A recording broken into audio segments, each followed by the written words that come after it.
right.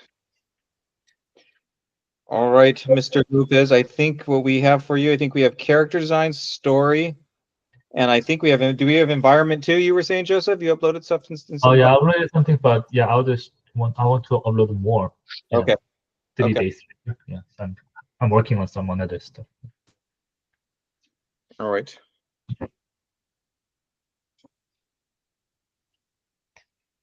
And then Ed is not going to be here today, but he uploaded at least like 10 different character design stuff.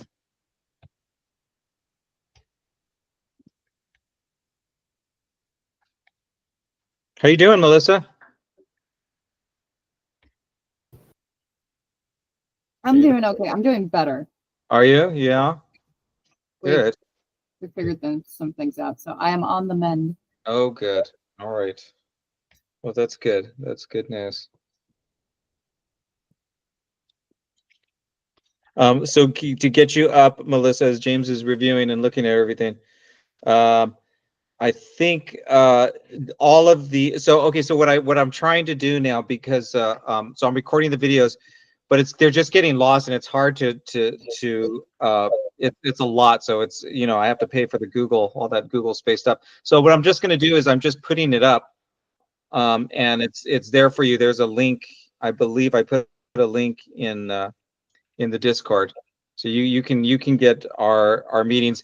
All the other past meetings, I do have them in the archive, but I haven't put them up. I only have time on Saturdays in this limited amount, so I will put them up whenever I get a chance. Eventually, I'll get everything up, but for right now, it's just for sure from this meeting on, I'll make sure that I post and put it on every Saturday so that you guys can review it.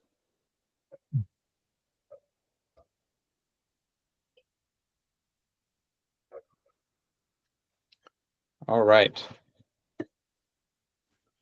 What you looking at, James? Are we character? You want to try to character design first, or? Yeah, I guess. Let me see.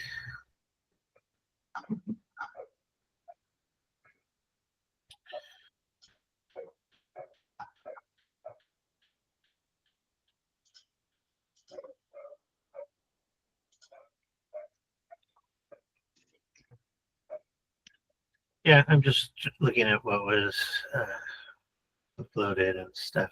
Okay.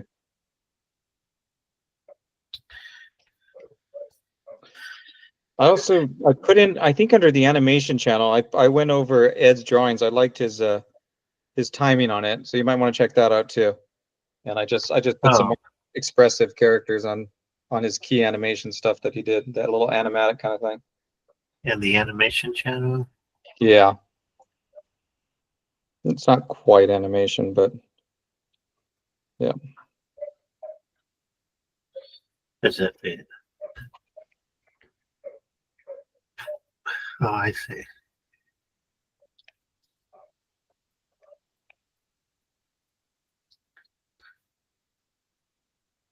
So it's basically Ed's timing and everything like that. I just brought it into Procreate Dreams and did some drawings over. Yeah, I think I see what he did. Yeah. Yeah. Oh, it's like. Oh,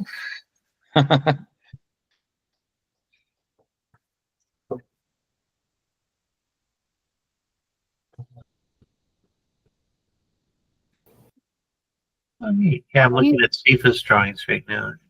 While he's looking at stuff, did you guys see that awful Smurfs trailer? I did. Yeah, I did. I saw it. I have it. Yeah. It's the Smurfs. It's a new animated cartoon. Well, it was really weird, right? It was like, what was so weird about it? It was like up to date. There was it was something strange. There was something really strange about it. What was it? I don't know. It seemed like it was like something cheap about it. It was almost like it was like computer graphics from like the 2000s mixed with like hand-drawn animation, but not done well. Yeah. It was. Yeah, there was something strange about it. I don't know. It's really a weird place right now. I just looked at all the movies coming out, and I think every single one of them is either a remake or a sequel or something like that. Like they don't want to hire anybody for something new. Yeah. Like DreamWorks' big thing is the How to Train Your Dragon. It looks like they got the animation and just copied, but with live actors in it. It looks so. But I'm sure it's going to do well. I'm sure it's going to do really well. There's nothing else to watch. Yeah. Yeah. And what else are you going to take your kid to? Well, there's that Warner Brothers one. That looks kind of fun. Oh, That- the Looney Tunes one? Yeah, that looks fun. I don't know though. I had a I don't- 9-year-old ask me what Looney Tunes was the other Oh day. wow. Yeah. I think I blacked out.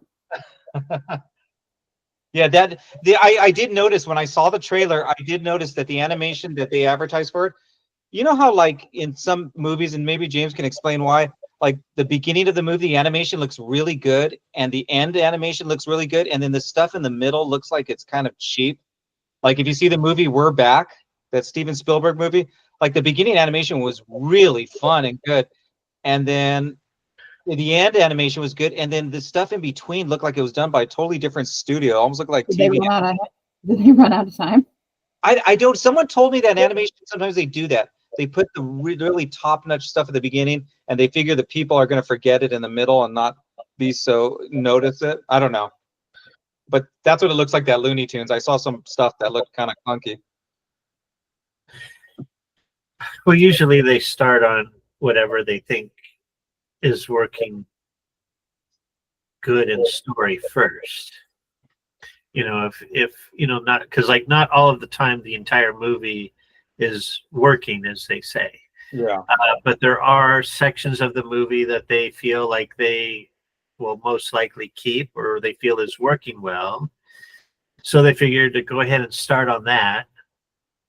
And then usually it takes a while for the animator to get comfortable with the character over time. So any animation that was done near the start of production probably is not going to be maybe seen as good as animation that was done later in the film once the animator got used to drawing the character.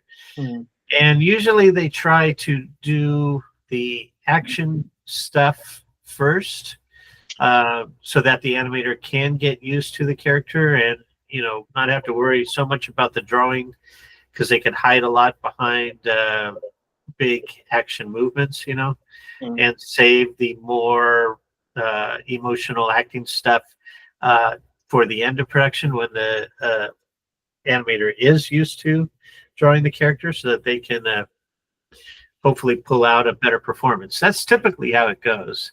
I mean, it's not that they can help it all the time, but if they can, that's how it's usually strategized, if you will.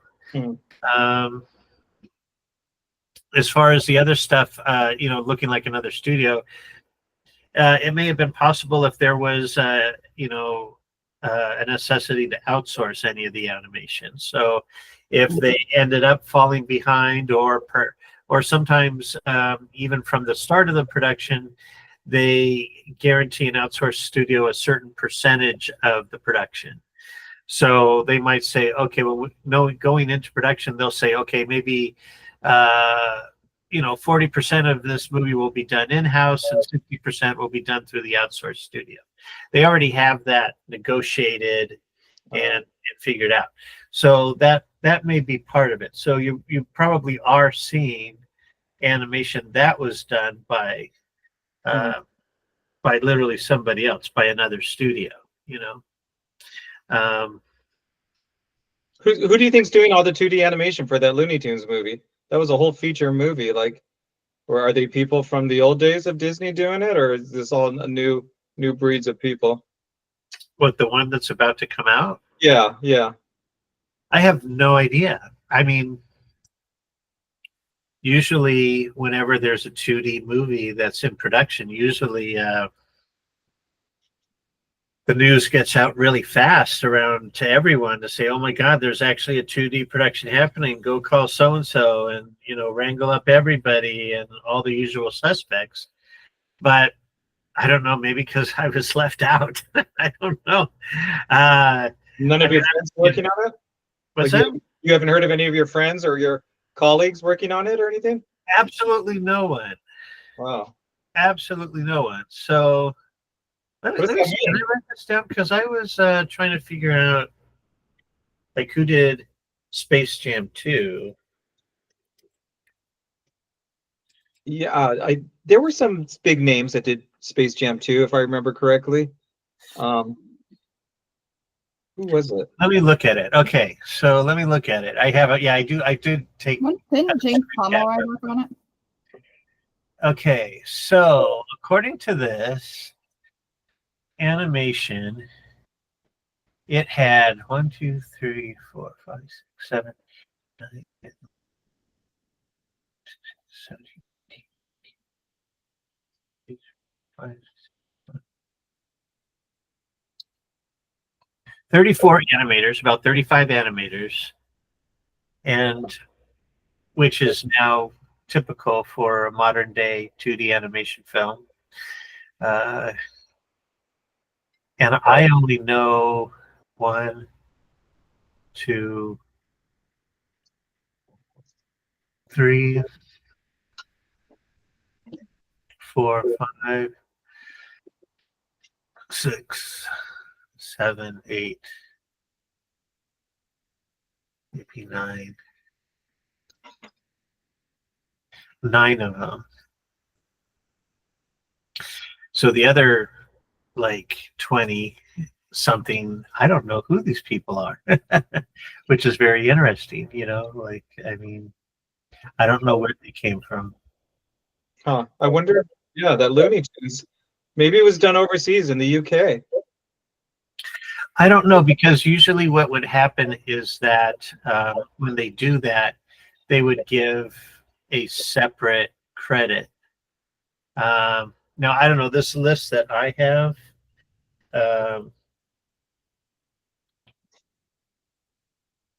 what was this? Space Jam 2? Okay.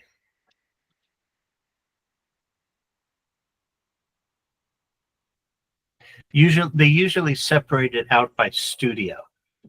So they won't mix everyone together. Like, they'll credit, like if there were any outsourced studio, they'll also say UK studio, whatever, and then they'll have their own supervisor, their own production manager, their own set of animators, you know what I mean? Their own thing, you know what I mean?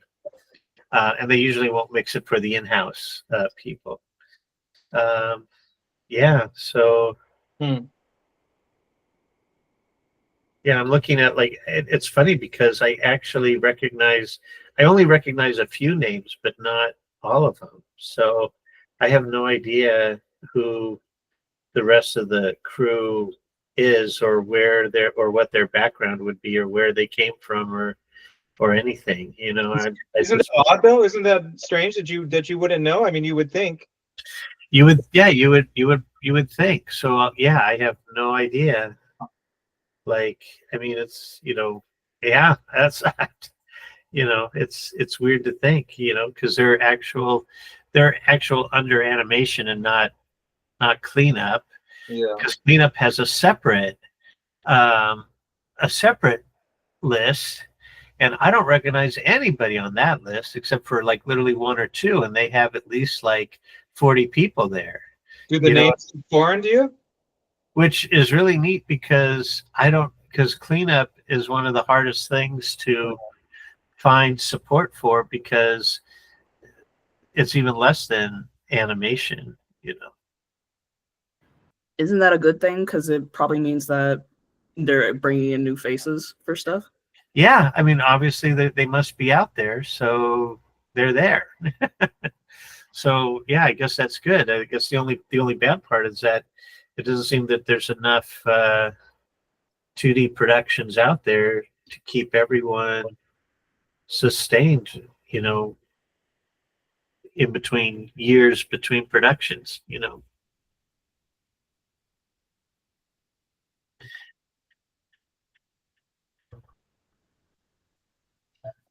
Well, hopefully it's a positive start in the right direction. Yeah. Yeah, it's strange that the Looney Tunes one. I just wonder where the studio is. It in Warner Brothers? Does Warner Brothers even have a inside animation team? Yeah. Do they? They do.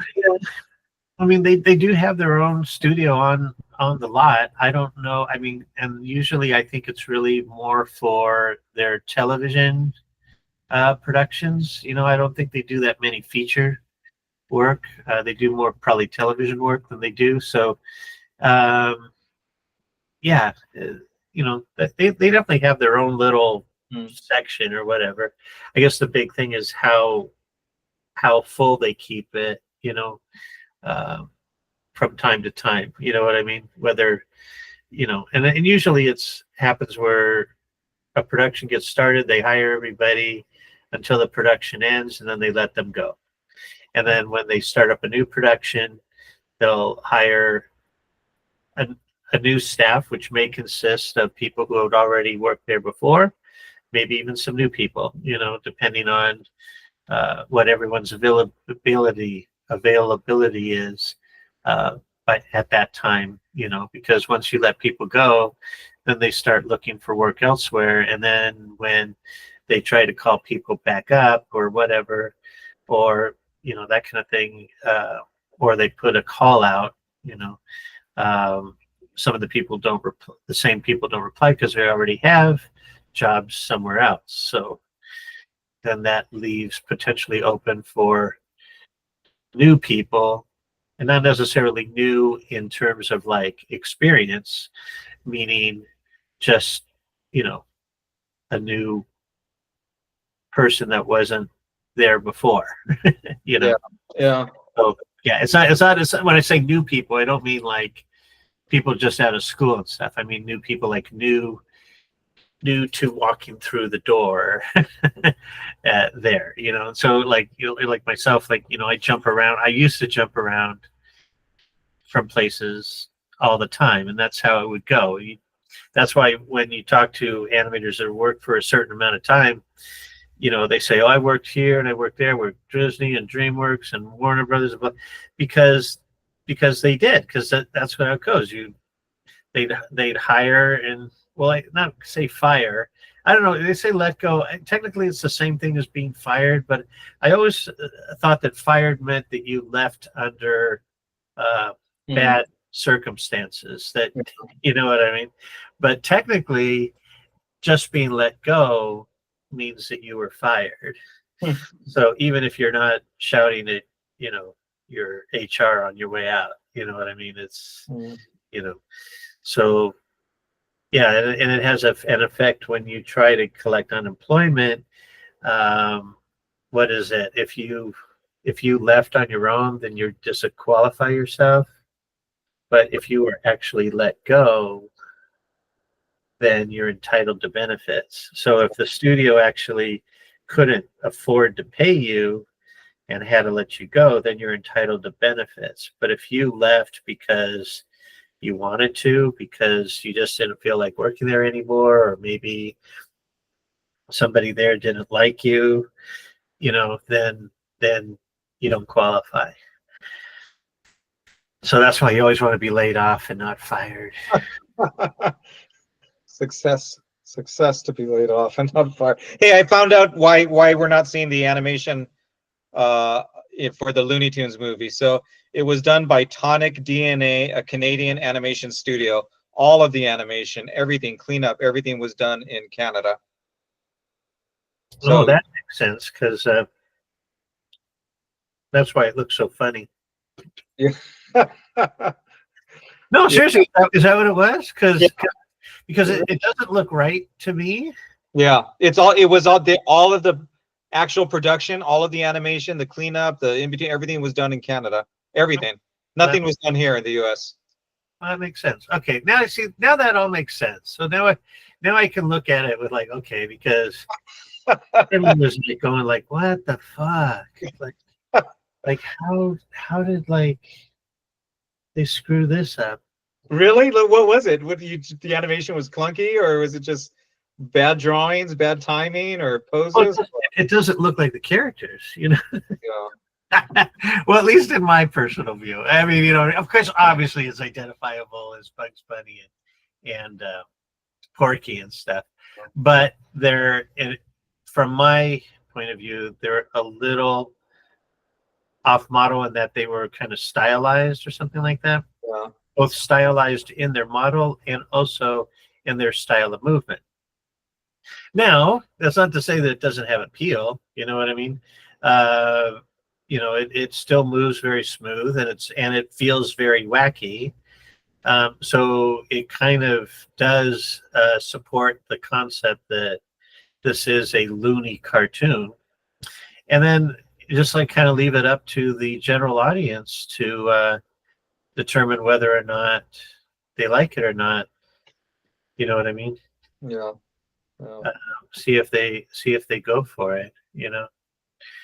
But yeah, but that would be an example of outsourcing,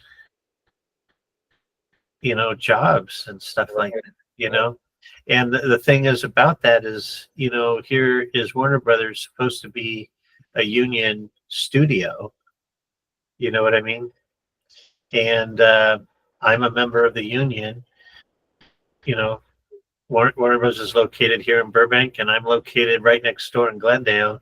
And I didn't get a call to work on it because they weren't even calling people here. They were calling people up in Canada. So that's why, I mean, not to bring politics into it, but it's like that's kind of what they used to call it, kind of with runaway production.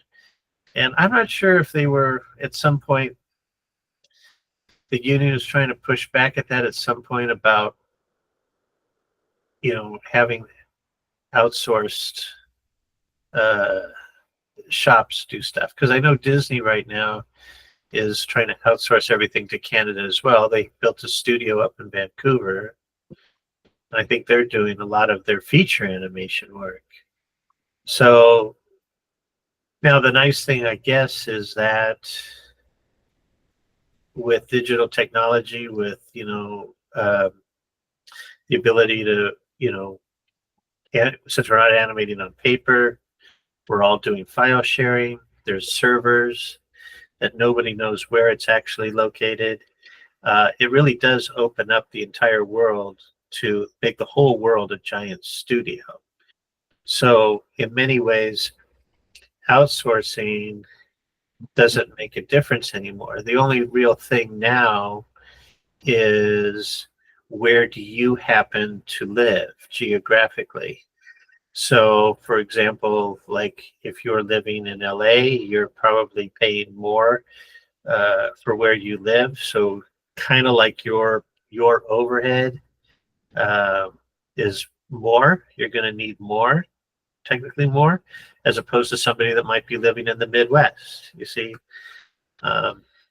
And that's why, like, a lot of people, like during the COVID, when the pandemic started, moved back to their parents to live in with their parents in the Midwest. A lot of them moved out here to LA because before 2020, the expectation was you were to work in-house.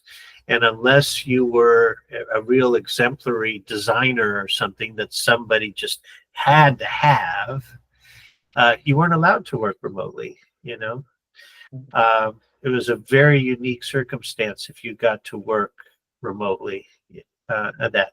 But since the pandemic started, then it realized, I guess we're going to have to do it. And it showed that the capability was there. And so people were like, well, why am I living out here in LA paying enormous amount of rent or whatever, when I don't even have to go in? There's no reason to actually be in here because I'm not going in. So I'm going to move back home with my parents and save some bucks.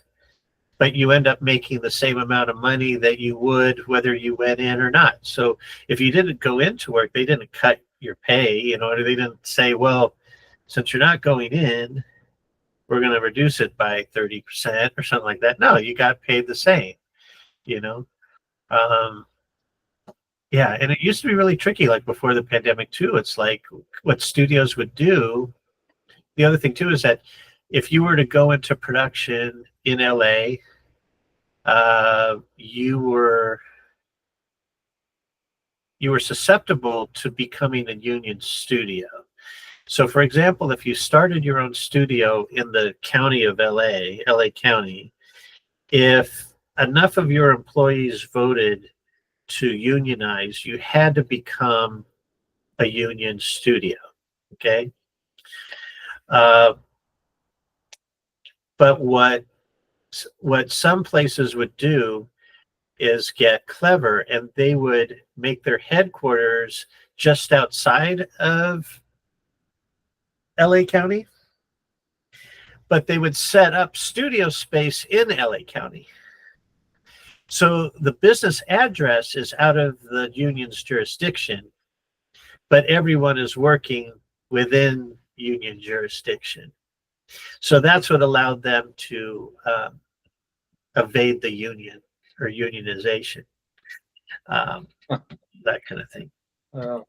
Other studios like Renegade, for example, they remain non-union for how long have they been in business now? At least 35 years or something like that, at least, But the thing is they never became union because whenever they started a production, they would pay really, really well. And no one wanted to upset that, because they made it known that they didn't want to become union. So no one would organize and take a vote and try to make Renegade a union studio, because quite honestly, they treated everybody really well and they paid everybody really well. It's the places that really took advantage of artists that caused the need for unionization. What was that studio that was it Cartoon Network? What was that one that happened? It was like recently, like maybe 5 years ago, maybe 8 years ago. They what did they produce? What cartoon did they produce? I want to say it was Cartoon Network or something like that. That they finally made themselves union or something like that, because Was it Film Roman? maybe that was it. Yeah, it was one of those that finally decided enough's enough and wanted to become union, and the bosses said, if you become union, we're going to have to close down shop. And or was it Cuckoo's Nest? Was it? Shoot, it was one of those. Oh shoot, I have to look that up. Yeah, it was one of those things where they called their bluff. They said, okay, well then go ahead, close down production. We're going to unionize. And it turned out that they didn't close up the shop. They decided to stay open anyway and make everyone union. But it took that, what do you call it? That game of chicken, you know what I mean? If you will, in order to get that to happen. But, But in this case, in the Warner Brothers thing, they still don't have laws on the books about outsourcing anything. Yeah. So there's nothing you could really do about it.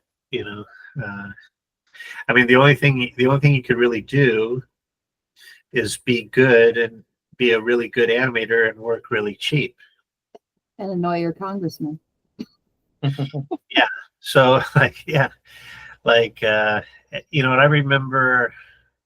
remember for the did I tell you a story about the Fat Albert movie that I worked on? Okay, so this is what we did. They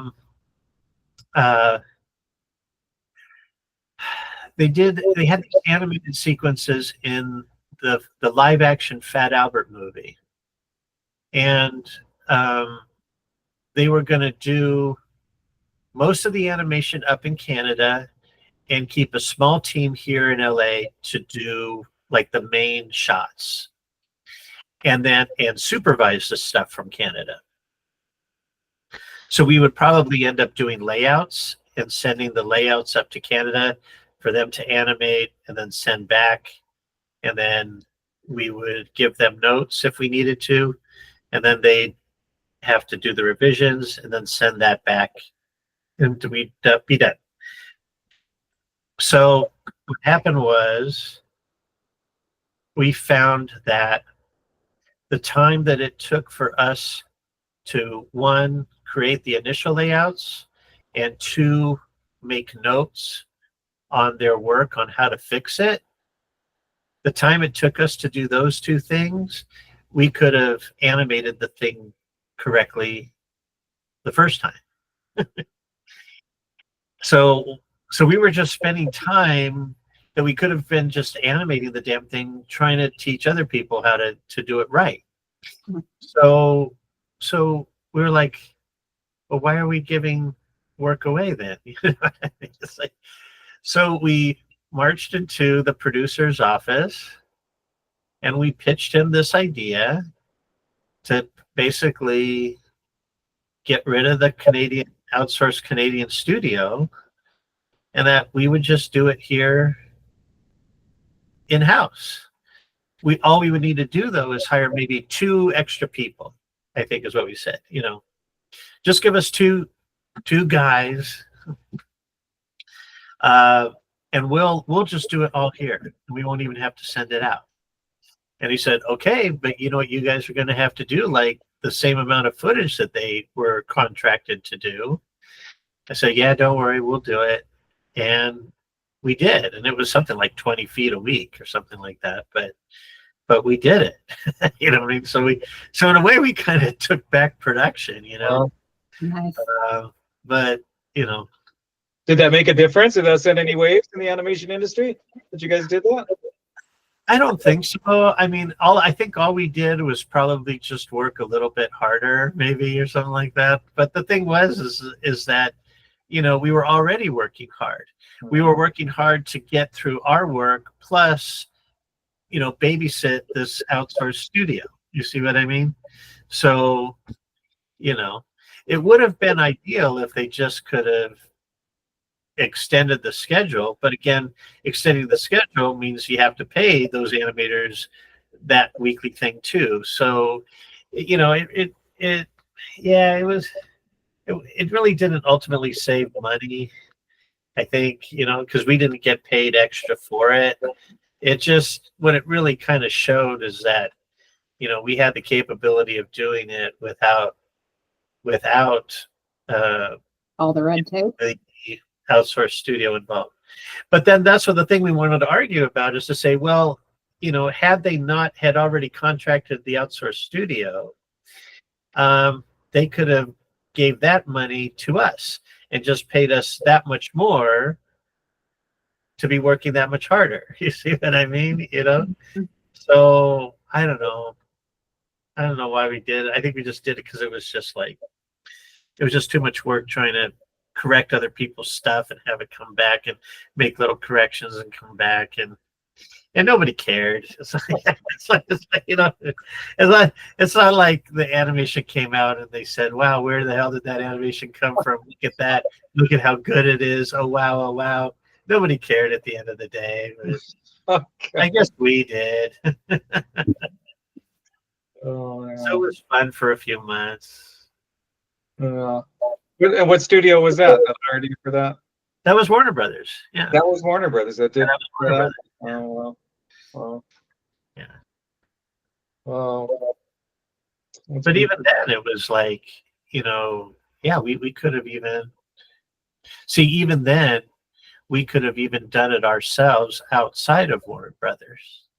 You see, because it was me, Bert, Phil, and there's 4 of us. You know what I mean? There was like 4 or 5 of us. It's like we didn't need Warner Brothers to do this. You know what I mean? Like we had our own desks, we have our own paper. We didn't need anything from Warner Brothers to do this. You know what I mean? I mean, the only thing that we needed was a congregational place for us to all work under one roof. You know what I mean? But again, this was before Zoom. This was before Sync Sketch. This is before all these things that made connectivity instant. You see what I mean?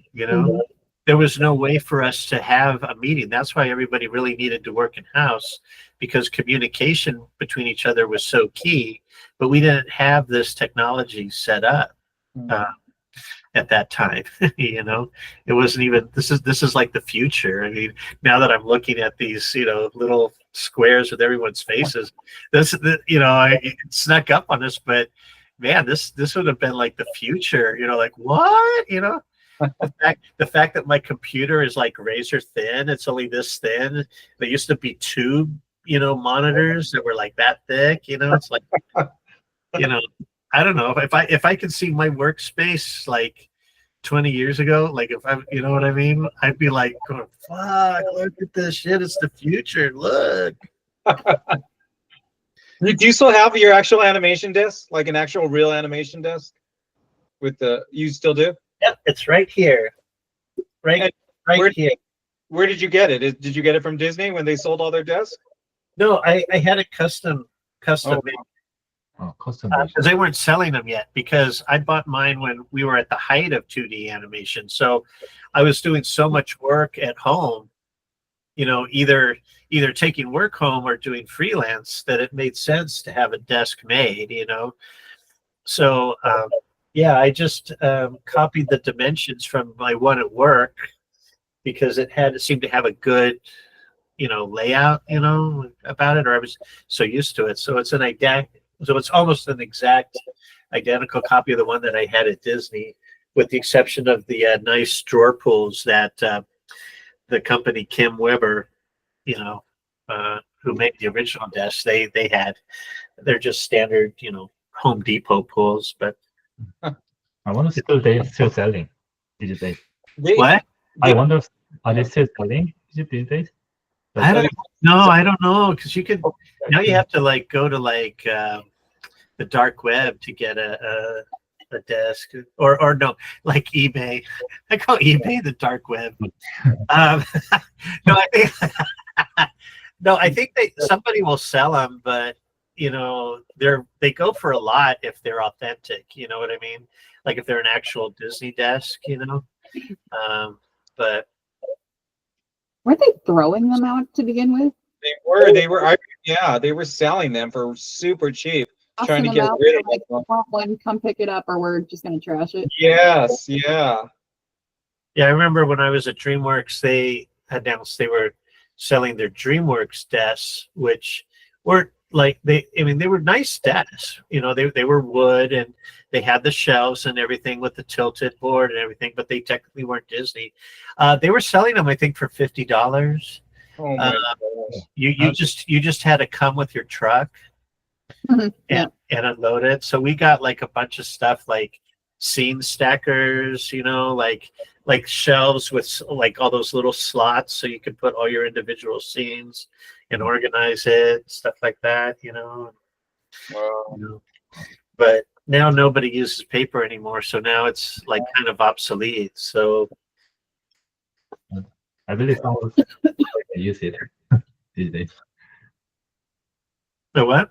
I believe someone gonna use that one with paper, and then Yeah.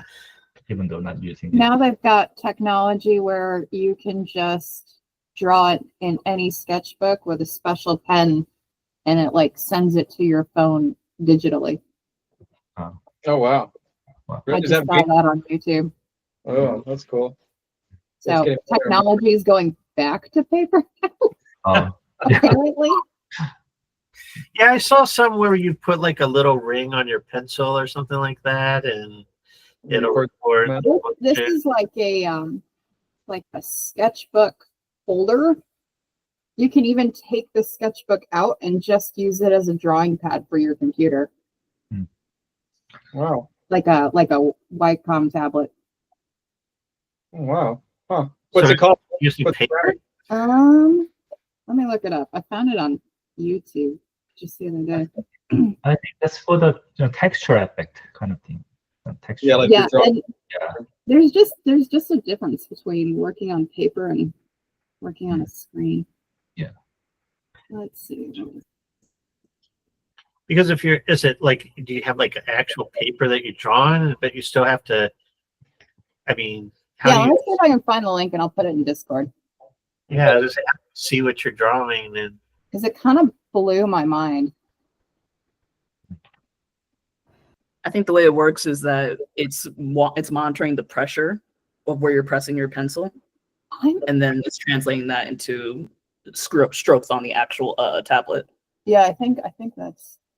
I think Wacom came up with that a while back. It was called Inkling, but it didn't do so well. Yeah. It wasn't very accurate. It was ahead of its time. Yeah.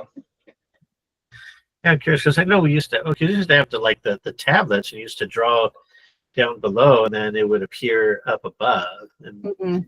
that was always weird because you had that disconnect. You know, that's why when the Wacom tablets came, you know, you finally could draw, and it would appear in the same location. You know,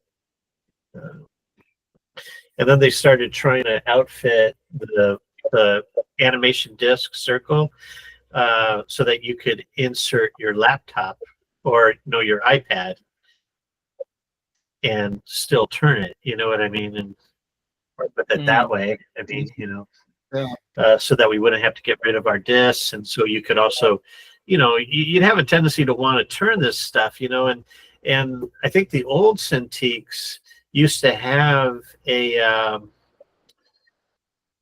base that would allow you to kind of turn it.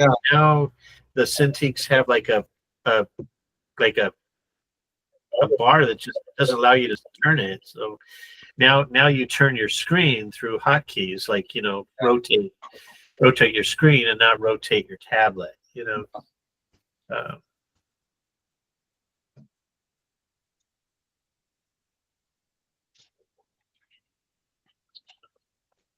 Anyways, that's Shall we look at? Do you want to look at the work that people have done? yeah. James, are you melancholy today? Is one of your? I'm not. Yeah, I don't know. I'm not. Yeah, I'm not feeling myself today.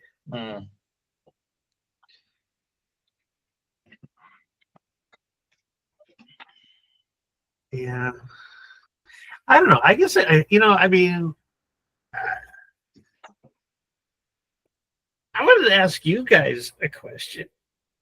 Ouch, there's a stretch. I wanted to ask you guys a question because what do you guys want? How do you feel about your work, and what do you want out of your work? In general, or for this project? Well, both actually. Like, yeah, I mean, like, I think, okay, this is going to sound really bad, but it all started was like the Annie Awards were this weekend, and I found out I think what won for character design, and I don't know. I don't know. I just lost it. You know what I mean? Where I was kind of like, I was like, when I looked at it, the first feeling that came over me is like, I felt like I needed to owe all of you an apology. Because disappointed in the winnings? What? You were disappointed in who won? Well, it was a thing where show us show us who got it, so we can have some context. Oh, I'll show you. I put it together. Here, I'll share my screen here.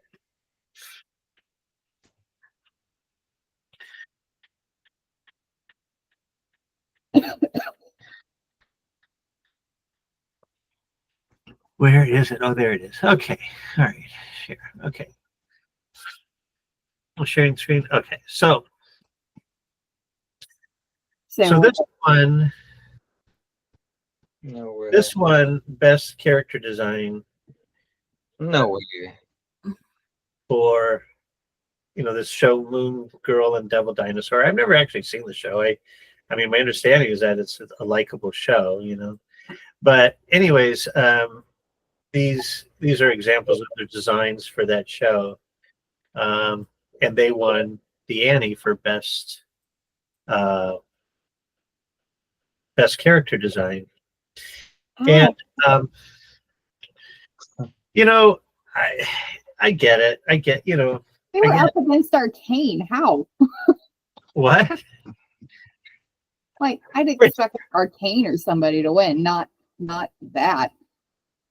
Well, is that for 2D? Is this for a category of 2D?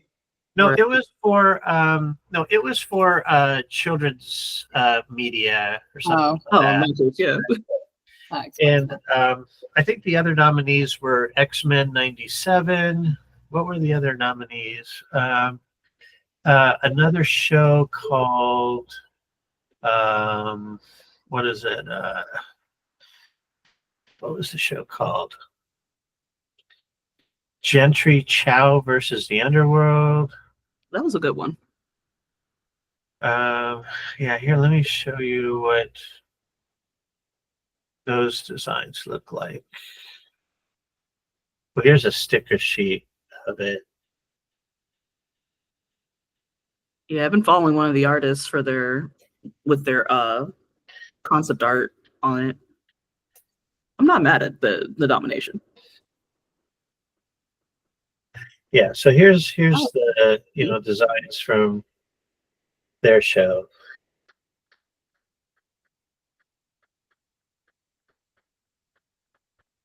When they're deciding who's winning, like what for the category, are they basing it just off of like straight visual, like the stills like this, or are they also bringing to mind like how the character moves in the actual animation? I think they don't, for character design, they don't go by the animation. How it usually works is well, it starts off with who submits for who submits their work for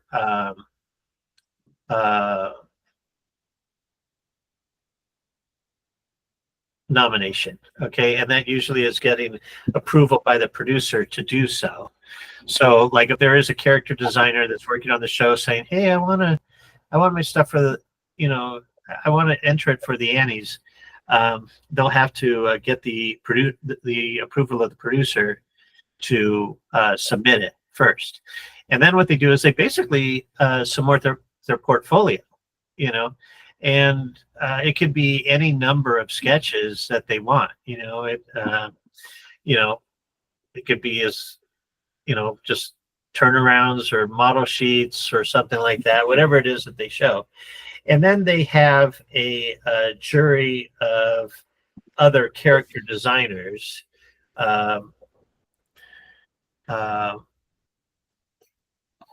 from other shows, you know what I mean? And they try not to do like a conflict of interest, you know what I mean? So it's like, like if you're already working on the show or something like that, if you're, you probably want to sit out this one or something like that, or, or even if you knew the person, you know what I mean? You'd probably want to sit out on the vote, that kind of a thing. Anyways, they vote. So they look at all of the submissions, all of the portfolios, and then they vote based upon that, So, anyways, I guess I was just wondering like what their and again, it might not be, we just don't know what the criteria is when they're voting. Like, what are they looking at?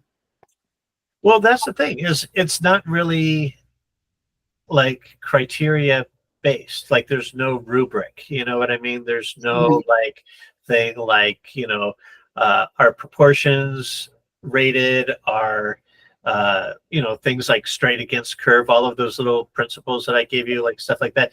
It's all based upon feeling, you know what I mean? Just aesthetic, just however you happen to like it. So like, the two versions that I showed you guys, just whatever just happens to be likable, unless somebody has a particular standard or something like that they want to share with the group, and say, well, I think this designer probably deserves it because of this factor, and this factor. You know what I mean? Like, like it could be something like, and to give you an example, like, well, on the Fat Albert thing that I worked on, the challenge on that particular show was we actually had to redesign the characters, even though they've already been designed before for animation. They had to be redesigned to be able to hold up in a court of law, so that, like, I don't know, did Bill Cosby own them or something like that? Yeah. That Mhm. that Bill, no, it was Filmation. Sorry. So Bill Cosby, I think, was involved. Fat Albert belongs to Bill Cosby, Mhm. but the designs belong to Filmation. That's what it was. Okay, that's what it was. Thank you. Okay. So Bill Cosby, who was affiliated in the live action movie or whatever, they were his characters. But we had to design them so that they were identifiable as the characters that were already accepted, that were designed by Filmation, but different enough that if you had them side by side, you could prove that these were not direct copies. You know what I mean? That kind of thing. So yeah, so you could say, like, somebody in that jury could say something like, well, I think maybe the Fat Albert designs deserved it because that's a hard ass thing to do, to try and redesign something and give it appeal and fight the stigma that people already have to want to see these other designs. You know what I mean? Like, they could go make an argument like that. It's like being in a court jury. You know what I mean? You kind of talk it through, and you kind of argue it. And sometimes it gets a little bit argumentative, at times, as to why something should be a winner over the other, Anyways, my whole thing is I feel like I'm holding you guys to a standard that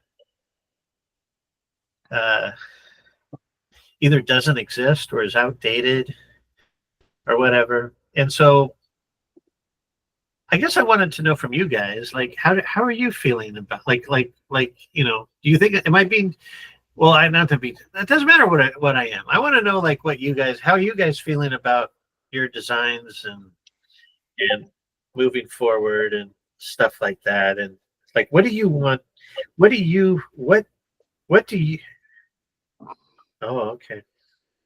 We're going to go see the baby. What do you guys, how do you feel? What do you think about all of this? Because, I'd rather stand out and have something excellent than just have something mediocre and get ignored by, just thrown in with everybody else. Yeah, but what that, I think is like, what does that mean though? I mean, like, is it I don't know. I think I want to be just so good that I can't be ignored anymore. By your own standards or someone else's? I don't know. I'm just I don't know. I'm not even sure myself. Yeah. Yeah. I really just need a paycheck. That's I- fair. When the day ends. Yeah. That's valid. But, I also want to do my best. I don't want to just give half effort and holiday. I think for me, I want to do two things. I want to try something new, because things that I've seen before, but I also, like, from a story perspective, like, I want to make characters that you remember, and that could be good or bad from anyone's perspective. Like, oh, this is a terrible design, but it's like, but you keep Googling. Shoot for both. But it's something new to the table that is interesting. Yeah, also, like, similar with that something new. Like, I also, like, from college, when I was a college student, I also considered some unique one, and then something like not something typical, more like creative, whether it's style or so something like unique ones that's not like a typical thing, then just a high quality. Yeah. I guess I think where I'm a little lost as, like,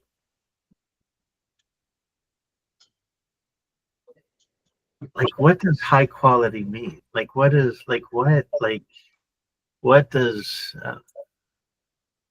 kind of a yeah, like I think it's individualized. I think if you ask all of us what high quality means or looks like, it's going to look different to all of us.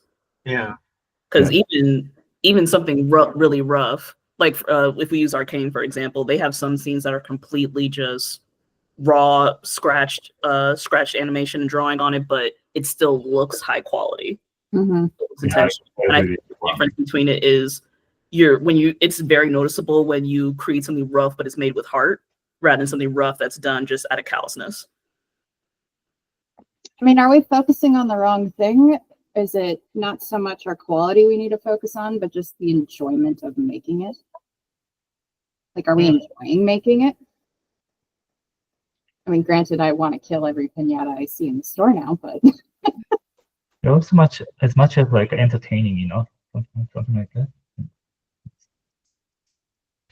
Yeah. Yeah, I don't know. I was just like kind of going like I was just thinking about it, like everything I've been kind of going over with you guys, like Purdue the last last couple of weeks, even last month or even year, you know, going over, you know, constantly going over drawings and kind of, you know, doing principles, ideas, and concepts and stuff like that. And then, you know, I don't know. I guess I kind of felt an element of guilt of like, I don't want to be holding anybody back. You know what I mean? And, you know, and then I got to the point where it's like, well, does anybody notice? Does anybody care?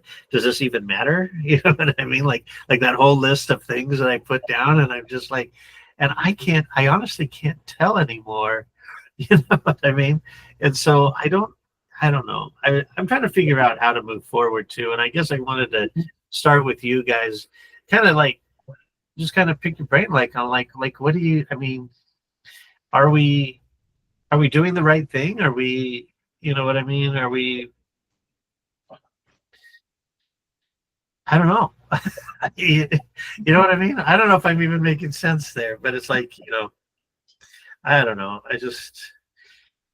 for me specifically for this project, it's been difficult. One, because I've had some health issues throughout this project, but two, I'm getting deeper into storyboarding and I realize how inadequate I am and how slow I am. I am so slow. So if we're getting into specifics, I would like to get faster.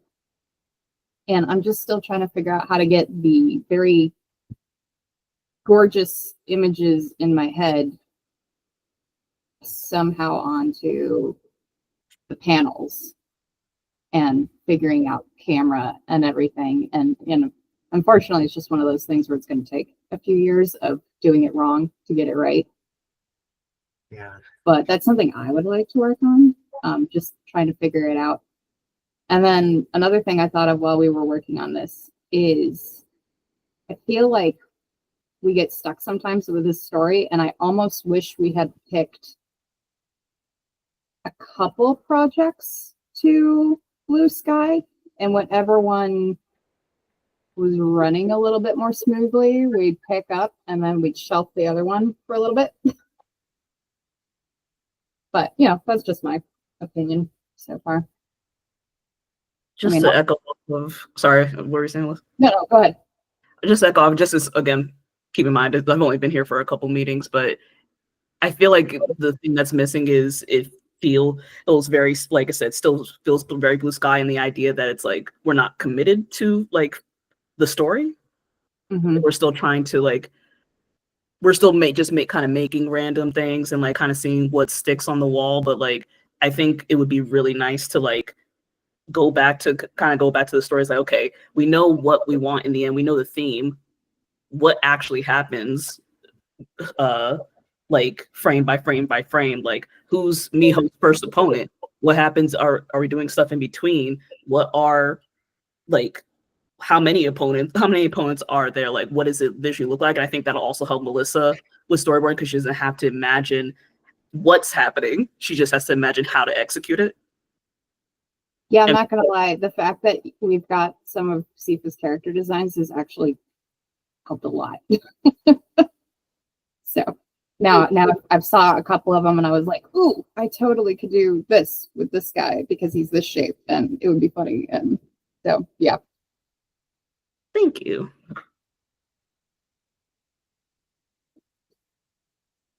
Here, I'm going to share with you a few of this too, which is another thing that kind of came up more recently, which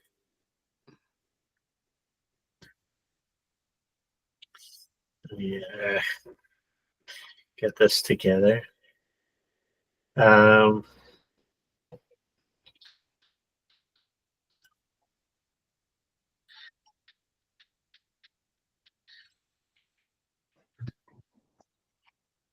Share this again. Where is that?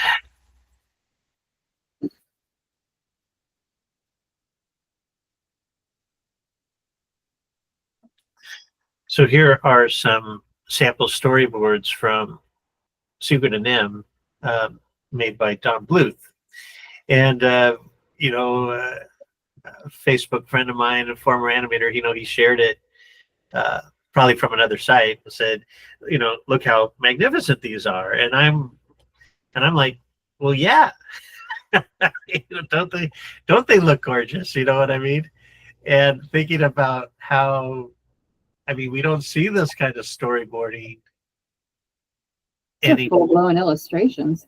Yeah, they always look like full on illustrations. And the funny thing is, you know, even Bluth, well, back in the late 80s, when I was working for him, by that time he was really like all in, where his boards looked almost a lot like this. I don't think they had as tonal values on it, but they were at least line drawings, and they had a lot of poses, and they were, you know, they were so well crafted in terms of layout and everything that you just created layouts right from the storyboards. You know what I mean? Like, they just kind of did that, you know.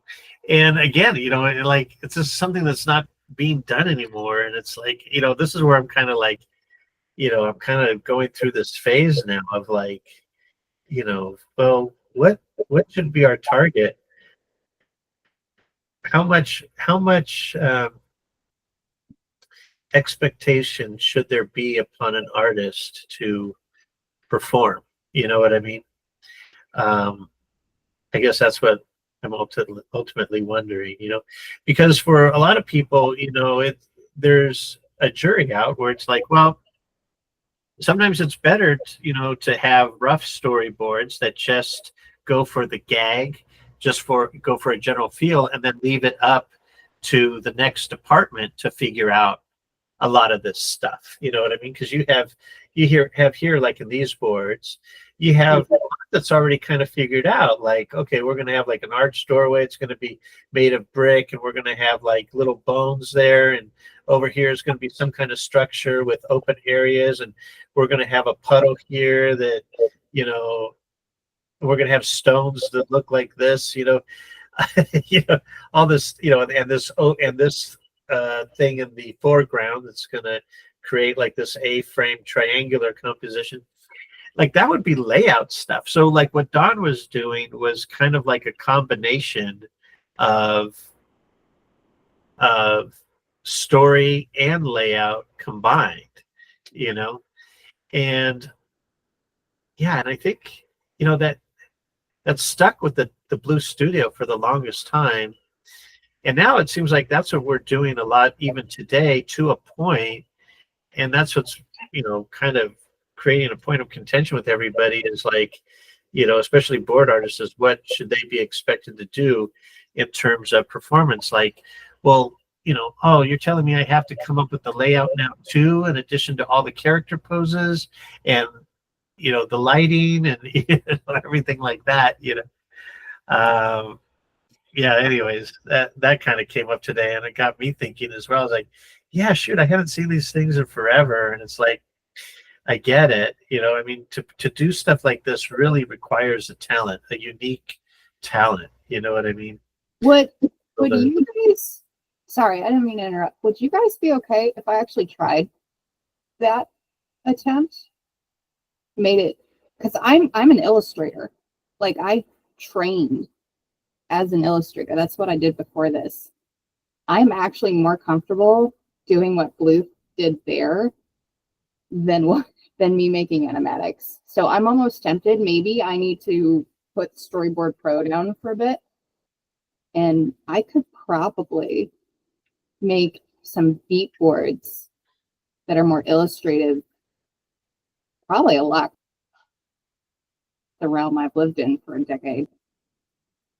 Well, I think that if you're inspired to do it a particular way, I would probably go for it. Okay.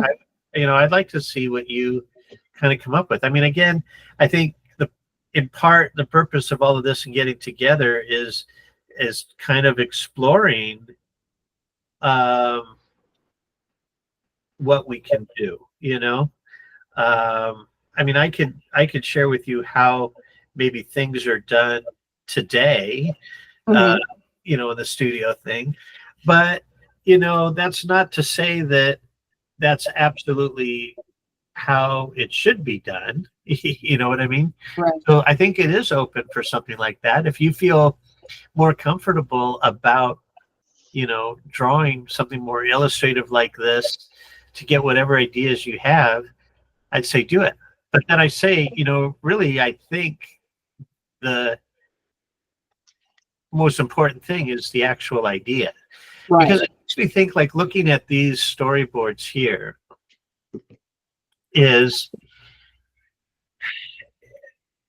with it being so loose, it could be very easily a slip of the pen would make this look a little bit different. You know what I mean? And what I'm talking about is, take an image like this, for example.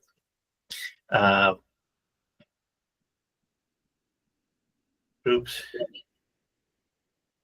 So this was done using some kind of pen. So I'm just going to use, like, just a standard round one. But say like the hair was up here. Oh, oops. You know what I mean? What if the hair was up here and we did the hair slightly different, right? Would that make a big difference? You know what I mean? Like, how if the ears were a little rounder, would that make a difference?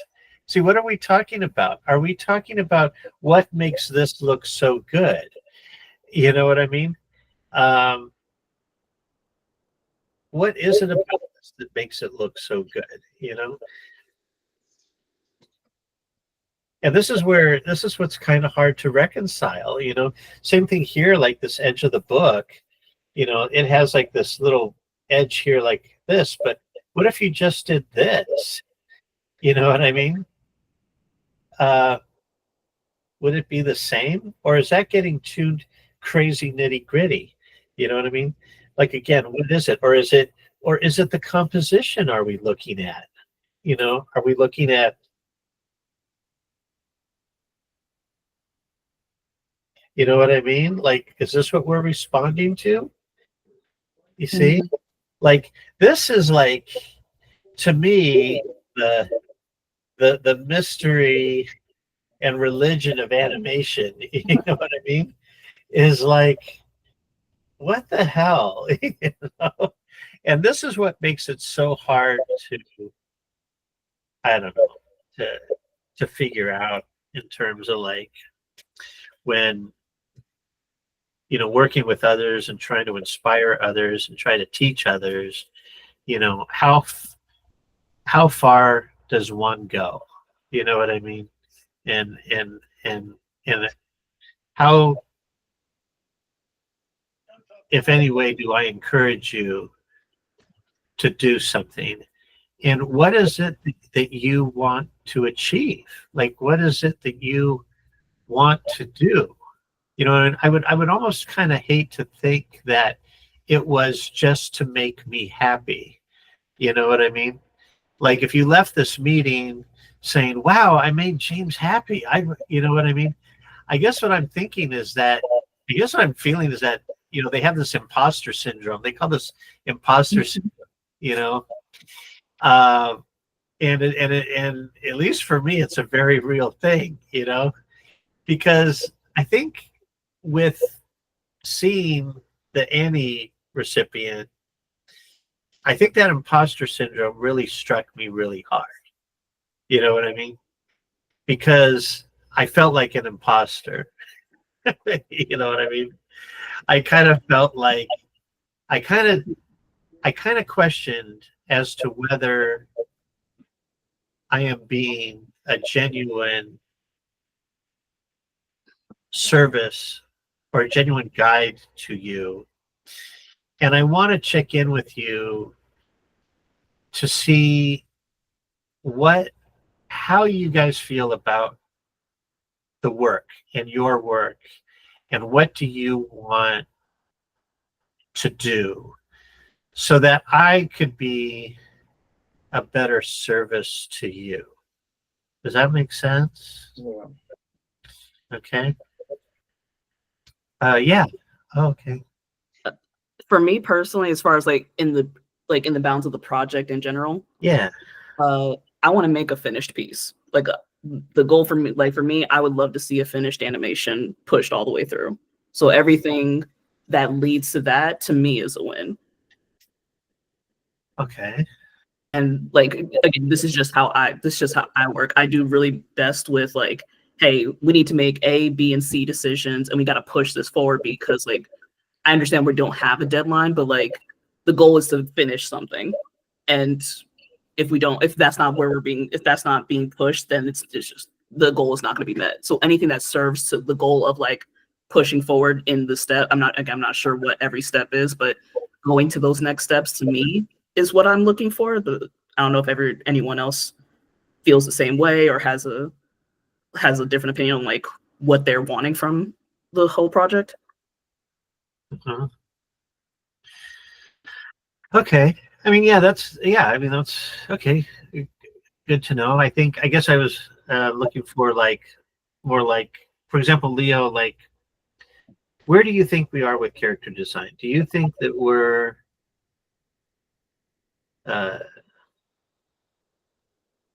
where do you think we are with character design? Are you happy with the designs that we're doing? Are you hoping we'd see something more or different? Are you hoping that we'd move on with just what we have? Are you know what I mean? Like what is your feeling about where we're at? Yeah, if I can, let me ask you a question, James. Yeah, I just want to make sure I get this where you're coming from. So you saw these awards, you saw the characters designs that won, and you thought they were subpar, right? Am I getting? Yeah. And then you questioned and you said, okay, here I am, a Disney animator, you know, 3 decades in Disney animation, the pinnacle of their animation, and I'm teaching this. And is this still relevant? Should I be teaching this? Is this what I should be pushing? Is that kind of where you're coming from? Yeah, because like I'm like going over your guys' drawings. Yeah. You know, trying to put what I consider to be, and I don't even know if it's even a standard now. You know what? Yeah. I don't think it's the standard. Like I feel like what they're doing is different from what you're bringing to the table, but that doesn't exactly mean that what you're bringing to the table is less than what they're bringing to the table. It's just different. So I don't think you should feel inadequate because of what the Annie's is showing. It's just what you're bringing is something different to offer than what they have, but it doesn't mean anything you're bringing is inadequate, I don't think. Yeah. I guess it's like comparing Renaissance to like the Rococo period. Yeah. You know, it's just a style difference so much as, honestly, I do think they're a little lazy, but that's just my opinion. Yeah, because I mean, I understand style difference, but is there a nuance about the difference between style and like knowledge and ability? You know what I mean? Like, you know, it's to say like a little kid's drawing. You know what I mean? Do you call that a style? Or do you say it's because the child just doesn't know how to draw? Mhm. And then what does it mean to know how to draw? You see what I mean? That's the other thing too. I know I'm really going to real existentialist thing. Well, they Like, call what it does it mean to learn how to draw? And so, so this is where I kind of like what I'm trying to say is that it's like, To be fair, they do call it childlike drawings. Like it's its own, like it is a style we recognize. Like a child, we recognize a child did this. yeah, Versus recognize that an adult did this.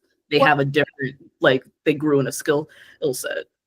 If it makes you feel better, James, I teach mostly like 4 to 12-year-olds, sometimes teenagers. Oh, cool. And the consensus of their view on stuff that's come out lately for TV and movies is it sucks. They're like, why can't we get the stuff that you guys had when you were a kid? That looks cool. We watch the old movies. Like they tell me they go home, they watch, Aladdin, Beauty and the Beast, Little Mermaid. And I mean, they don't mind the 3D stuff and they don't mind the TV shows, but they're like, it all sucks. Like they go, we got gypped. And that is the consensus of almost every single art student I've had. interesting. Yeah, because I haven't really worked with any real art students. I mean, other than this group, you know what I mean? In a while, so I wouldn't know. Like I don't have that kind of check-in. I want to look up something. Let's see. Oh wait, let's see. Let me type this in here. What's funny too is I asked what my kids watch. They said YouTube. Oh really? They don't even say Disney or Nickelodeon. They say we watch YouTube. Yeah. Every single one of them. Here we go. Love it. Okay, here we go. Okay. These were done back in 1965. Okay, can you see these on the screen? Mhm. Zoom in on this. Like, I don't, you tell me. I love this. I what do you think? It looks to me, it looks very dated. It looks like when I see this, it looks like the 60s. And it's not that I don't love it. It's not that I don't think, but there is UPA and mixture of Disney mixed into it. But certainly the flat angles, like right there where the dress is touching the knee, there's no overlap on that dress or anything. Those are things, that the golden age of Disney would never have done. So when I see it, it does look like a time period. But I've noticed that you do love that. You love that period of a lot of your animation and a lot of your character designs have definitely, I would say you really do like that James Bond kind of, with the long cigarette. I forget what that's called, but it's all a very 1960s kind of vibe to it. 101 Dalmatians. Yeah, no, not even that. I think 100 Dalmatians was more. I don't know. Was it in the 60s? That definitely had a UPA style attached to it. Yeah, but this is like gosh, I wish I could remember the actors and actresses from the 60s, but it just has like a certain look from the 60s, very very advertisement, like 60s advertisement kind of look. And I noticed that you tend to really gravitate towards that. Well, the Hanna-Barbera style. What's that? Hanna-Barbera style is very graphic. It has less line weight, but every line that is drawn has purpose. Mm-hmm. But I think Hanna-Barbera was more 70s, right? It's what, 60s, 70s, 80s? Like, look at this rabbit. I love this rabbit. Yeah, it's all about shape. And yes. Yeah. And then there's purpose, like every line. So to me, I would look at that rabbit and I would say it's very unappealing. For me personally, I would look at it and feel like the feet are on the same plane. It's just like, it does not look appealing to me in that particular pose. Yeah. Or like, what about this one? I think there's something to be said about who your market is and also what you're trying to execute. Like an example is if we compare this to say Rebecca Sugar's work, like her need to execute shape is completely like has a different purpose, so her design has to look different. But again, I don't see that one is better than the other. They're just two different styles that I get to enjoy. I don't know if you guys have ever heard of like the notion of like someone brings a cake to a party and they get upset because they see someone else bought a cake and they constantly are thinking about like, well, their cake is different than my cake, so which cake are they gonna choose? And then a third person comes up and says, oh look, two cakes.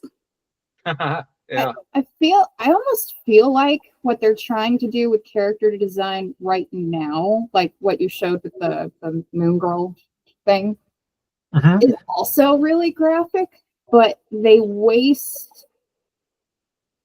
It feels like something's wasted in like the design, and this has more purpose and more intention, while that one almost seems like lazy. Like they didn't. It feels like they didn't quite know what they were doing, but they just said, it's good enough, and they passed it along. That's the feel I get from it. Like I can see similarities with like the graphics and the shape and how it's got a little bit of flatness to it, but I don't know, this has more charm to it than that. Yeah.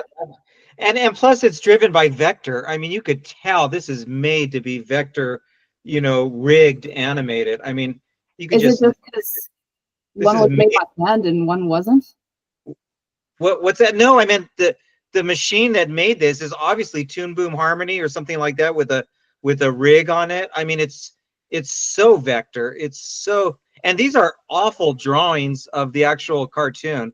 They add the characters they have in the cartoon. Some of the expressions are actually really good and exquisite, but why they chose these drawings particularly are really bad representations of the actual characters. If you see the animation, like these are really like generic looking, I think. And yeah, I mean it looks like a vector, like clip art almost. Well, like for example, like without banging on it too hard, like I still see that a lot of this is shape forward. I don't know. Is that what people say, like when they describe drinks, like this is a very rum forward drink. I mean, I think the thing is that I when I see a lot of design, like I see a lot of influences that have kind of survived throughout the years. You know what I mean? Like in terms of like even if you want to close up and do this hand, you know what I mean? If you really want to get in here and do this hand, I mean, you could see that that this is, kind of based on shape that is subdivided very much, like I'll kind of refine that a little, you know what I mean? Like we did, that kind of thing. But there's still an aspect of it that falls a little flat to me that, like, for example, I'm going to try this, like, and again, I want to turn this into I think I just want to share with you some ideas I'm kind of dealing with. Let me kind of go over this, like this line, like these two random lines, like what if they weren't there? Because what does this really say about the form? Like it's trying to suggest that there's a saggy, you know what I mean? Like a saggy quality about the outfit, that it's not tight fitting, that it has a sag to it. You know what I mean? But I guess what I'm saying is that if that sag was more like, you know what I mean? Something like that, that would be more accurate to how a sag would be. You know what I mean? Mm-hmm. As opposed to what seems to be just two random lines for the sake of two random lines.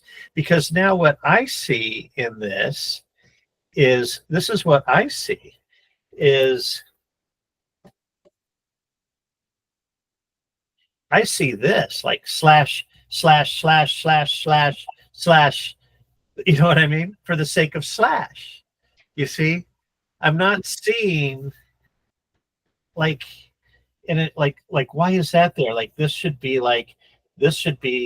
to indicate the fold of the armpit. This should be to indicate the fold of the sleeve. You see what I mean? But it's random. It's like random in this space. You see what I mean? It's just random. You see, as opposed to trying to really, you see what I'm, can you see what I'm doing? Yeah. You see? So Yeah. now this is a professional of 30 years kind of talking, and this is where it's like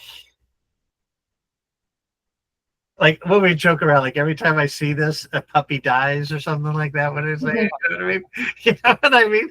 And so, but this is where I get psyched out because I'm wondering, am I the only one that sees this? You know what I mean? That not only just sees it, but feels it, you know? Because this hurts me. Like this legitimately hurts me. It's you know what I mean? This really gets me down. Like, you know what I mean? And I get things about style and stuff, but I really get down. You know what I mean? And maybe it's mental health, but it's like, but no, because I'm operating off of years of people going over my drawings, correcting stuff like this, and then adopting that ideal, you see? And then I come across, then this flares up again, and it's like, well, are we doing this or not? You know what I mean? Are we upholding ourselves or not? You see? And this is where I kind of wanted to kind of check back in with you guys and kind of talk to you about what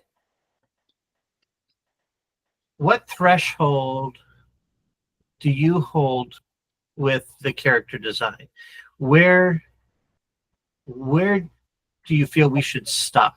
Like to what, you know what I mean? Like, Do you mean like what do you mean when I say where to stop as far as like style or literal how many characters? And technique and supposed standards and stuff like that. Like, you know what I mean? Because looking back on what we've done, you know, I'm kind of looking at it again through kind of a kind of a different lens and kind of saying, well, you know, I think we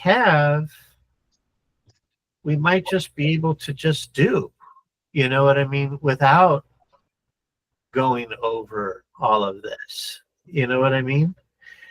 But that's why I wanted to check in with you guys to see how you felt. You know what I mean? It's like, are you guys creating art to satisfy me, or are you creating art to really satisfy yourself? You know what I mean? Like, how do you feel about your own art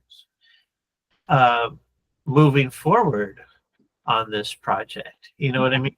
Or are you looking to me for something like validation to say, yeah, that's the right way to do it, let's move forward? You know what I mean? Or are you looking because you're actually seeing a deficiency in your work that you need for me to educate and correct? Does that make sense? Yeah, that makes sense. Like, I'm sorry, go ahead. yeah, no, go ahead, please. I think the short answer for me is no, as far as looking for validation. But again, it depends on like who, like if the decision for like to move the project forward lies in like, hey, James I need you to make a decision on if this is right. If it's not right, that's cool. Tell me where I need to improve. Like that's as far as it goes. But like as an artist, I'm not saying like I need to draw like James Lopez, and if I don't, I might as well just go off a bridge. Yeah. No, I don't think it's that. But what I do appreciate is your context and like your experience and how to how to elevate things. But in terms of the project, if it works, great. Because I'll always draw my style. This is for like it's not about me in this sense. It's about what the project needs. Does that make sense? Yeah. No, it's good. Yeah, I guess I'm thinking that the goal here isn't to draw like me. You know what I mean? I think that when I make the notations that I do, they're usually and practically always based upon, I think, what I can kind of consider to be what I call a standard. You know what I mean? Of like what I had just showed you there, that like when I put down a line, it's not, or a design or something like that, it's not a random thing that's just on, oh, that's how I feel it looks good. It's usually based upon some kind of logic or attempt to convey or suggest some kind of rational idea, that kind of a thing. And if it ends up looking like mine, then it just ends up looking like mine, I guess. But because that's when I draw, that's the end result of my drawings is a culmination of that application through each part of the character and stuff like that. But I don't know. I guess I was just trying to, because going into today, anticipating looking at any art, I wasn't exactly sure. I guess I was having a bit of self-doubt in trying to figure out like what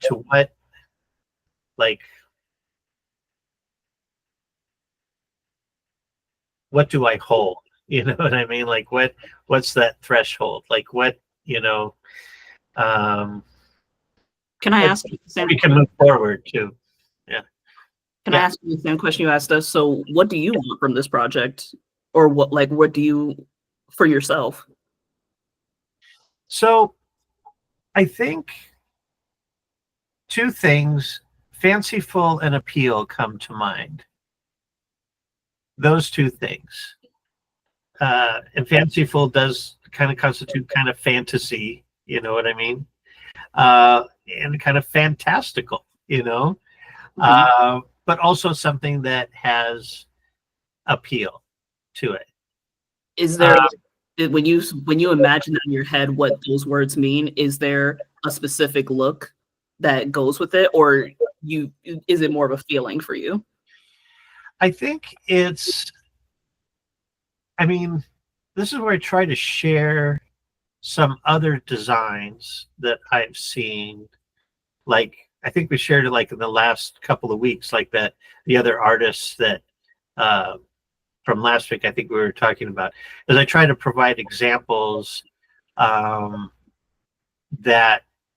I feel kind of hit for me, you know what I mean? But then at the same time, it's like not expecting the assignment to go be out and say, I want people to study this and become that artist. You know what I mean? It's because I don't want to encourage that either. But I guess I'm trying to say is that there's a certain appeal that is achieved, and it's achieved by many different artists. You see what I mean? I think that's like tripping everyone. Like, there's so many styles that give the feeling. And I guess the follow-up question to that is, would you rather, and I'm just asking just to understand where you're coming from. Would you rather play the role of like decision maker and director, like guys, we're doing it in this style, and we'll make edits to fit it for our story, but like this is what we're working with, and this is what I need? Or is your goal to push us to make what we're creating the best it can be? I think to push what you're creating to be the best that it can be, I think, is what I would really like. You know what I mean? Because I said I don't want to be like, I want to try to stay out of it as much as I can. You know what I mean? As far as like my influence, you know what I mean? You know, I really want to see the expression of the team reflected in this, you see? So yeah, so that's why I like want to make sure that, you know, with a lot of the overdrawing that I'm doing and, you know, sharing of other arts and stuff, artists at work and stuff like that, isn't becoming a detriment to moving forward with this project. You know what I mean? And I guess the ultimate thinking is that, am I overthinking all of this? I guess the bottom line in all of this is, am I overthinking all of this? You see what I mean? Like, am I taking this too seriously? You know what I mean? Because I kind of feel like, you know, like I'm holding things back, and that may be wrong. You know what I mean? Like, am I doing the right thing here? And if you're feeling that, how are you feeling about this and the process moving forward? You know what I mean? Like, you know, I mean, that's what I'm kind of checking in with. James, you are the director, right? So everything goes through you. So if you ask, like, for me personally, when I'm drawing, I do think often, what does James Lopez like? Like, I think, does this look like something James Lopez would draw? So I am not trying to draw in my style, but it keeps coming. My style keeps coming in, even though I'm trying to actually emulate. So when I learned from Glenn Villapoo, that's what I did, is I just tried. I didn't even do my own style of figure drawing until years after I stopped studying with him. And that's how I feel with you. I'm just trying to get your style and how you do it, but I can't do it. I mean, I haven't been able to do it, but I notice when I do get to this style, and I've even told my wife, like, oh, like, this drawing looks like a James Lopez drawing, I think he's gonna like it. And then you end up do liking it. So I think what he's saying is he doesn't want the role of director.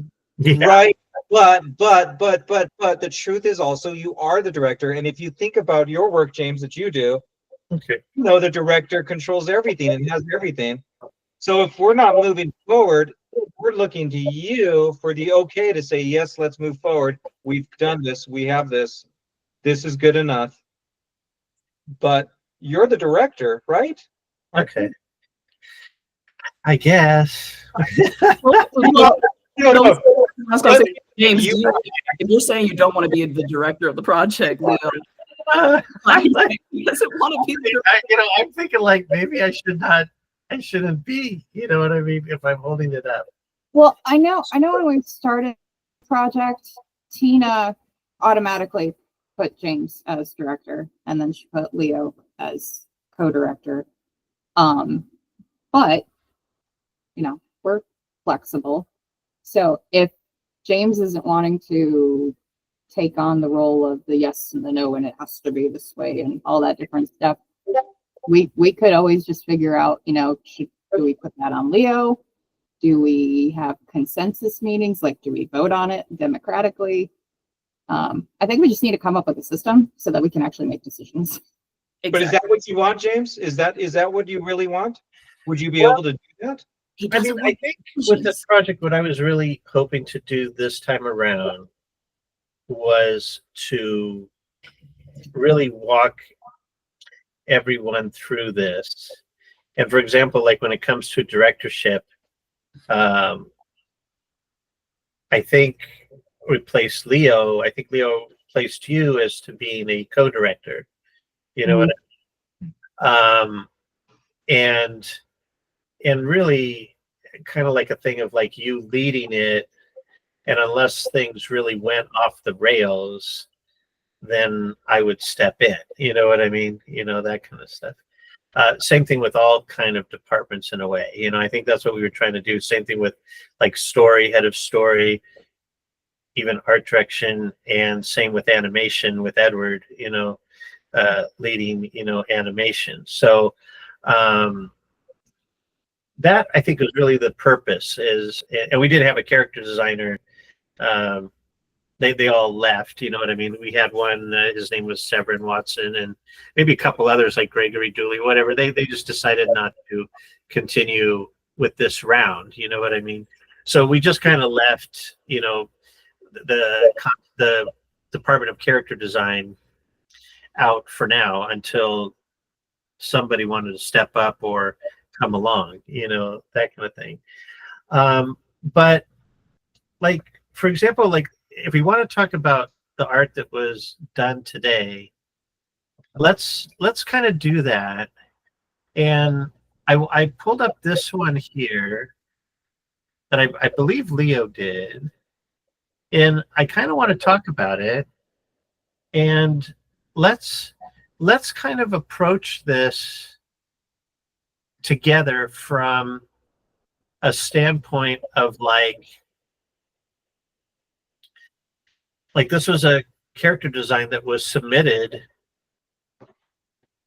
for the show, you know what I mean?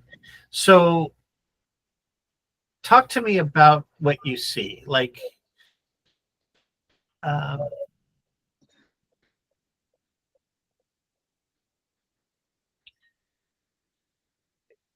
I guess in some ways I kind of say like kind of step out of it for a little bit and say, if you were the director or if this was your show and you saw this image, what are your first thoughts? What would you have to say about it? So, like, what do you? Okay, so if I were a director, I would probably, first thing I noticed is it's very busy. Really busy. I'm not sure if I like the busy, but it's interesting. It catches your eye. The eyes are definitely expressive, which I like. I like the shape of the head and the neck. It's a very timid pose, so I'm not sure if it quite fits in with the haughty, spunky character that we have, but it's always good to explore. I don't know. That's just kind of what I. Is this one Miho? Did you say pigeon toed? No. Okay. I don't know. Yeah. Okay. So I just want to make sure I heard it right because the quality of sound is a little bad on my end. But okay, go ahead. Is this meant to be Miho? Yeah. Well, yeah, kind of. Then I see what Melissa's saying. I thought it was just like a random character. Yeah. But if I think again, if we're focusing on Miho, yes, then I do see a completely different character than what I've been shown. But as far as like the quality, like the design itself, I do struggle to see where the focus is. Like, are we looking at color? Are we looking at the shape language? There's a lot going on. I'm not sure where the focus is, but what I do like is I like the shape that's happening from the neck into the body. I like, and again, that's me personally. I do prefer rounder shapes to sharp ones. I like the exploration. I like the idea that there's an exploration of texture, kind of like a Moon Girl and the Proud Family. Like that idea of like these really elaborate textures that kind of are still while the lines actually move. So I do like that idea, and I'd be just wonders like, hey, are we thinking about doing that? Because that's a cool idea to imagine. Like we really just go hard on the textures, and they're kind of still while the lines are moving. So I guess that's my main thing. Is like, what was your focus on drawing this? Like, what did you want to achieve? Yeah, I guess if I can answer that, it was honestly, I've been really exhausted in trying to. I feel like everything that James has said, like I've tried to put it into as best as I can doing that. And this one was just the last one where I did it. It's interesting. This is the truth, just to kind of please myself. And I knew it was really rough. And I said, well, I should get rid of the construction lines. And I just didn't care. And I knew I hadn't worked out the details with the legs. I mean, with the hands. He's supposed to be timid like that. And I just didn't care. I wanted to explore the color and the designs. And I thought, what if it wasn't piñata like geometric? What if it was splashes and things like that? And how would we even do that? I don't even care. I'm just gonna kind of have fun. And I realize it's not the Miho that we've been looking at. Like I said, this was at the end of doing a lot of explorations, and this was just kind of like, this is my style, I guess. The rounded Preston Blair, you know, soft looking character. So what's going on with the purple? That's the construction line that I did underneath. That is just okay. Because it's that so is bright just, that I thought it was like actually part of the design. Oh, yeah. no, I rather than doing it in black pencil, I just went ahead and because it's a piñata and I was just trying to be very fun, so I did the preliminary construction lines, you know, preliminary drawing in that purple. That's all it is. Yeah. It almost makes me wonder though, instead of doing like a black line around our characters, if we did a very vibrant. Right. Yeah. But that's so I feel your frustration.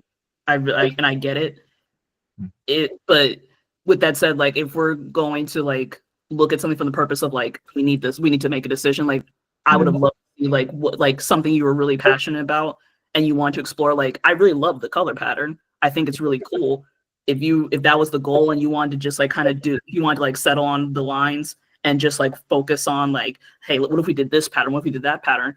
I feel like that pushes in direction. Whereas like now this is a really cool sketch, but it doesn't move us forward. Yeah. Yeah. Mm-hmm. Yeah, I was also thinking like color idea is like interesting, like with some spots everywhere. And then I wish I would to see that some more like some more along with some design of the shape. Yeah, then that would be really good. Mhm. Yeah, something like I kind of see there's some potential of like some back of the neck. I think we could like some interesting design idea, like you know, like the behind the the head, yeah, something like that. What do you need right now, Leo? Like, because again, I understand there's frustration, and that's a totally valid thing. What do you need right now? Well, it's not that I did the frustration. It just you know, character design, if there's a point for me where it gets so I'm trying to follow these rules and follow these you know, straight against curves, and does this have straight, and this was honestly was just like, this is me having fun, and maybe I shouldn't have submitted it because it was just, this is just like I enjoyed it, to be honest. I just had fun, and I felt free and able to experience the color. I don't usually do color because I'm just trying to get the shape design. So that's what this is. This is just it's fun. I wasn't even gonna put this one up, and I just thought, oh, but I like it. I like the way the colors came out. Well, And by the way, yeah. I was like, can I know that what part are you enjoyed for the like you it seems like are you for the making some color idea or shape idea? Yeah, because I've been waiting to really play around with color, but I feel like I can't because I never come close to the character design, you know, that James says, yeah, this is it. This is the direction we can go. So I feel like I can't play with color yet until I get the design ready. And so this is one where I know the design is not right, but I just wanted to play with the color. And usually I do my construction lines in black, my preliminary drawing in black, and I just do it very light. And this one I just like, oh, I'm just going to do it in bright purple and pink because it's the color of piñatas.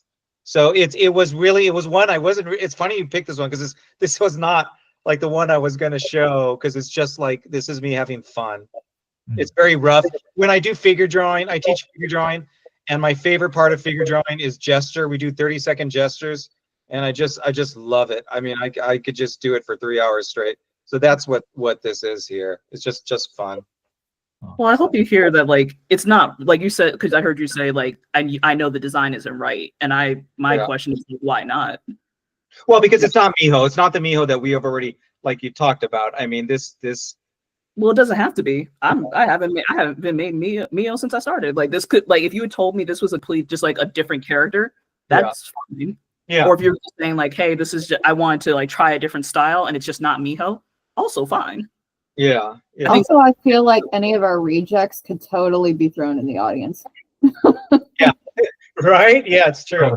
Yeah. We're just designing the audience right now. Yeah. That's right. That's a good way to look. We're populating the audience. That's actually Populating the audience. So no Design left behind. In the audience. And that usually happens. Like rejected designs will go, into miscellaneous characters. You know what I mean? So they'll do that. I think on New Groove they did so many different versions of the characters that I think some of them are like old versions of the hero characters. Or you just make an entire TV show off of them called Gumball. Yeah. It works, right? I'm looking at what Sifa just posted on the cactus thing. The little guy that she's got on there makes me think Miho. And I wonder if somebody can do a draw over to see if we can turn it into a donkey. Let's see, which one is that? It's character design. I think it's the latest post. It's the tiniest. Back I realized I was like putting the wrong thing up. The tiniest little guy. And I kind of feel like that's the attitude of Miho. Yeah. Yeah. And I just wonder instead of a cactus, what he would look like as a donkey. Yeah, the short little squat. Yeah. Yeah. They also did some costume. He just seems like a pint-sized little piece of fury. Yep. A little demon. Yeah. Yeah. See, this is one where I think it has really good attitude about it. And I'm not looking at this from the line work and detail so much as I'm looking at it as an overall feeling. You know what I mean? The detail and stuff is almost separate in a weird way. And it's weird because it's like, it's weird because like the detail makes up, the lines make up the shape, the form, the everything. You know what I mean? So how can you kind of segregate, separate the line work from the detail from the pose? But what I want to go back to, and I'll come back to this, is the first thing that caught my eye on this was kind of like the vibrancy of color. Is the first thing that really caught my eye, and there is a certain cuteness about it, but there's something feeling flat to me about it. When I say flat, I would say leaves me feeling flat about it. That I think keeps me from embracing this concept, or design. You see what I mean? It's fighting against it, I think, in many ways. And that's why I kind of wanted to get your take on what you thought it would be. And I know we all kind of fixated on a lot of the superficial details, like, the purple line and the colors and stuff like that. But something for me, and I don't know if this is where I think as an animator, but I also think an animator, a character designer does have to think like an animator, is the pose and the action and what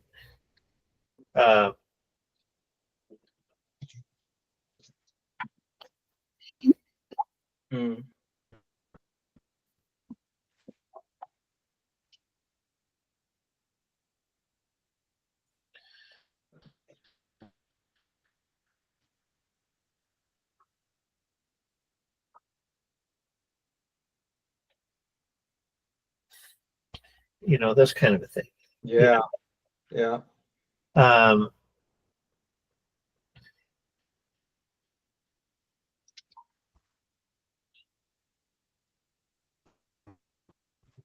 Where he's kind of sticking his foot in. Okay. See, this is what I'm missing. You see what I mean? Aside from the neat little colors, so as a foundation, I feel like I'm missing, It's a strong pose, right? yeah, this foundation, and I'm thinking like, even the eyes, like, Yeah, maybe also the emotion too. Yes. So would you say character design is more like almost like a theatrical audition for a fictional character? yeah, actually, that's a funny way to put it, actually. My sister's an actress, so it makes sense to me. Yeah, I mean, We're auditioning these characters for the part. Yeah. what did you say? Theatrical audition for Yeah, what? yeah, for a fictional character. They're trying to get the role. Ah, that's pretty good. All I could think of is my sister. Just all the different tryouts she's been doing lately. For a fictional character. Theatrical audition for a fictional character. Watch, I'm gonna get quoted in some of James' famous. That's it. Yeah. No, you're not going to get quoted. I'm going to get quoted. I am stealing this and I am posting it. Too late. I've already posted it. I give you full Yeah, permission. okay, hold on. Did I you think do that to I'll it? be right back. You're a real person now. I'll be right back. I've been on TikTok. Recorded, right? We're going to see who's going to post it first. No, you know what I'm going to do? I'm going to take a black and white photo of myself like this, and then have like a little quote here. It's like, Yeah. Do it, and then when I'm old, I'll take full credit for it. yes, I think that's a good way of putting it. But you see, this is so now tell me, old man James, is this a style? No, it's not. Or is this a standard? Yeah. Yeah, it's basic. It's basic acting poses. It's the 12 principles. Yeah. So yeah, this is where I kind of it's like, I can't. So what I see in a lot of artwork, like, well, I mean, this thing like Moon Girl or any number of production things, is I see this missing. You see? Yeah, they're all static. I see personality missing. I see basics missing. I see. You said basics. I think somebody said basics. You see what I mean? And this is where I become conflicted. You see what I mean? Where I feel like I get the wrong message, and is that message coming from society, or is it coming from within myself? You see what I mean? And that's where I kind of become conflicted and start second guessing myself, and doing all this. You know what I mean? Where I start kind of questioning a lot of what I do. You know what I mean? So this is why I think I like being with a group to kind of check in, to find out like what do we want to uphold? You know what I mean? Like, what are we satisfied with? What is going too far? You know what I mean? What is, if that's even possible? You see what I mean? So like, like Leo, this is what I'm talking about. It's like, I feel like over time, I get a lot of this, but not enough of this. Right. Yeah, I see it. And you so I see it. No. Yeah. So from my, and gosh, what? Here's the thing too. Let me switch this out. You can see on my little, like, here's my little thumbnail I drew first.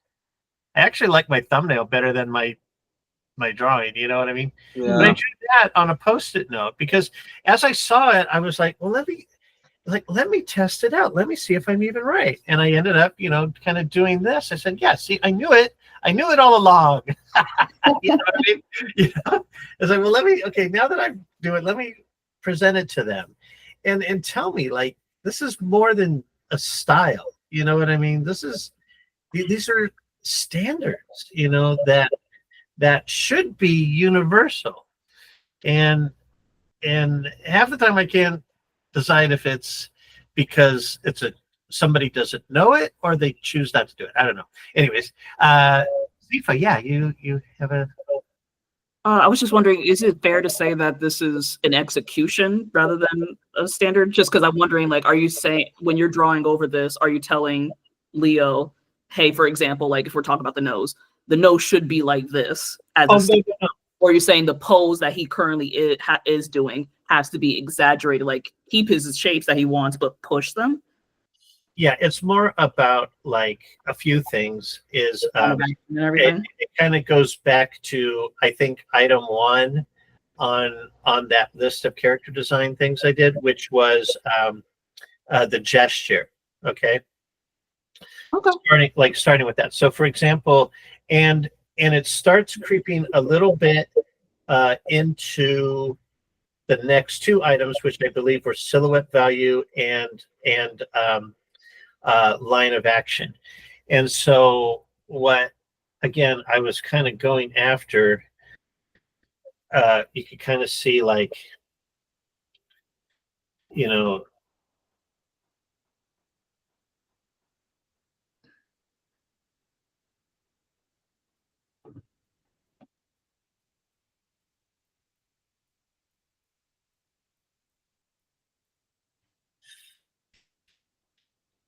kind of silhouette value, which is still quasi, you know what I mean? But then also,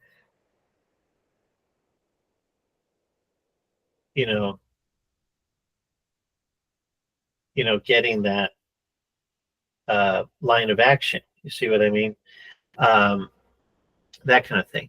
So, and a lot of things, like, with me, design is compounded. Character design, it's a compounded thing where, again, it starts from something like a gesture, and it's supported by all of the following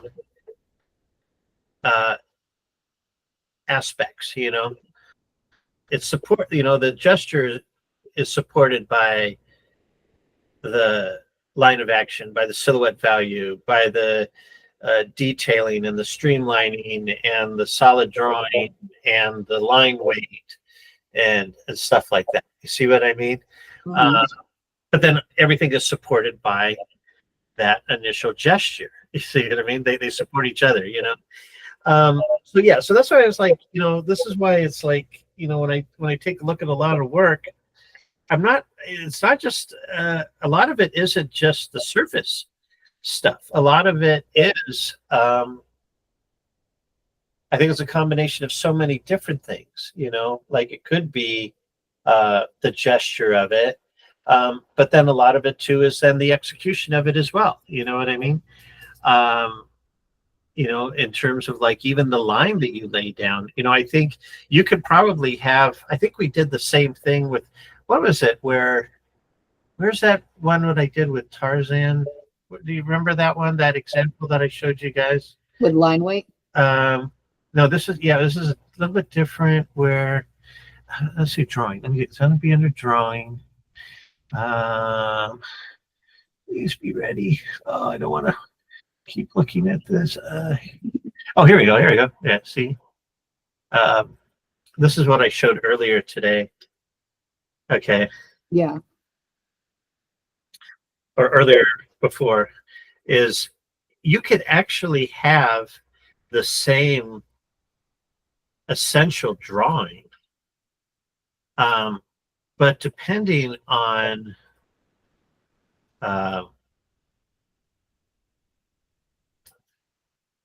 these various things like line weight and shape and density and stuff, see how they're two very different feelings. You see what? And this is what I think I see as a professional. This looks like typical industry standards of today. You see what I mean? Yes, You the know? good old coloring book. So yeah, when I really want to see something, I want to feel something more like this. You see what I mean? This is what I'm talking about, because these are pretty much almost the exact same drawing.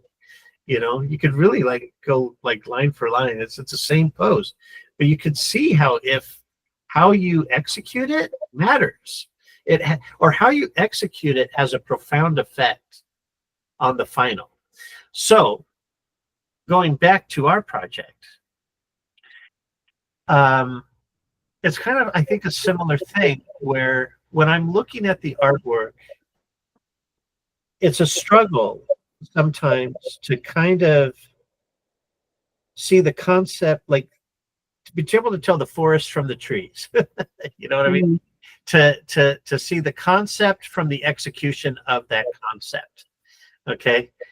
And I feel like I am spending a lot of time with the execution of things and not addressing enough of the concept, I think, you know, almost kind of throwing the baby out with the bathwater. And that's what I fear the most, is that, are we throwing out a good idea simply because the execution of that idea was below an expectation or standard because of its execution? You see what I mean? Sounds like we need to brush up on our foundations. Yeah, and that's what I'm trying to get through. Now, I want to comment on these because I think, you know, upon seeing these, I think these are really kind of neat, you know, and what I am sensing, what I get a lot of it is that these actually have a lot of what I would consider to be kind of like those standard things. You know what I mean? In terms of like silhouette value, gesture and flow, and has like, you know, like a line of action. For example, let me kind of turn this down and kind of show you kind of what I mean is, you know, what I get a lot of, this is like, you know, again, you have like this nice, you know, this kind of like general flow, you know, you have a nice kind of flow kind of happening here, you know, like that. This has, you know, strong like line of action, you know, kind of going like that.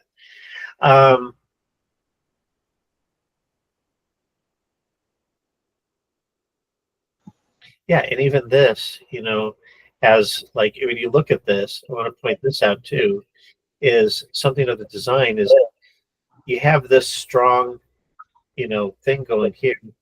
It's kind of neat. It's kind of supported by this detailed line that kind of loops back in. You know what I mean? And even this kind of goes, you know, this whole thing is supported with a line of action. See there. Yeah, I think for this one though, talking about detail, I mean, this is a really cute pose. The nitty gritty details, I would say, is that, you know, I wonder if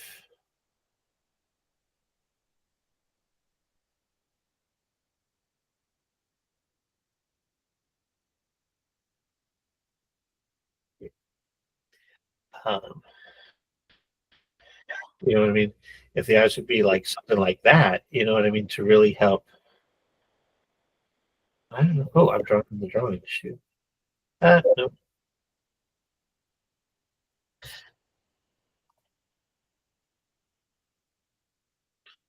You know,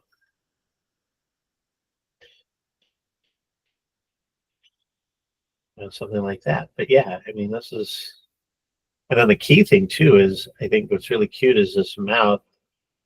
you know, and I don't know how much stretching, we could do, to like really get.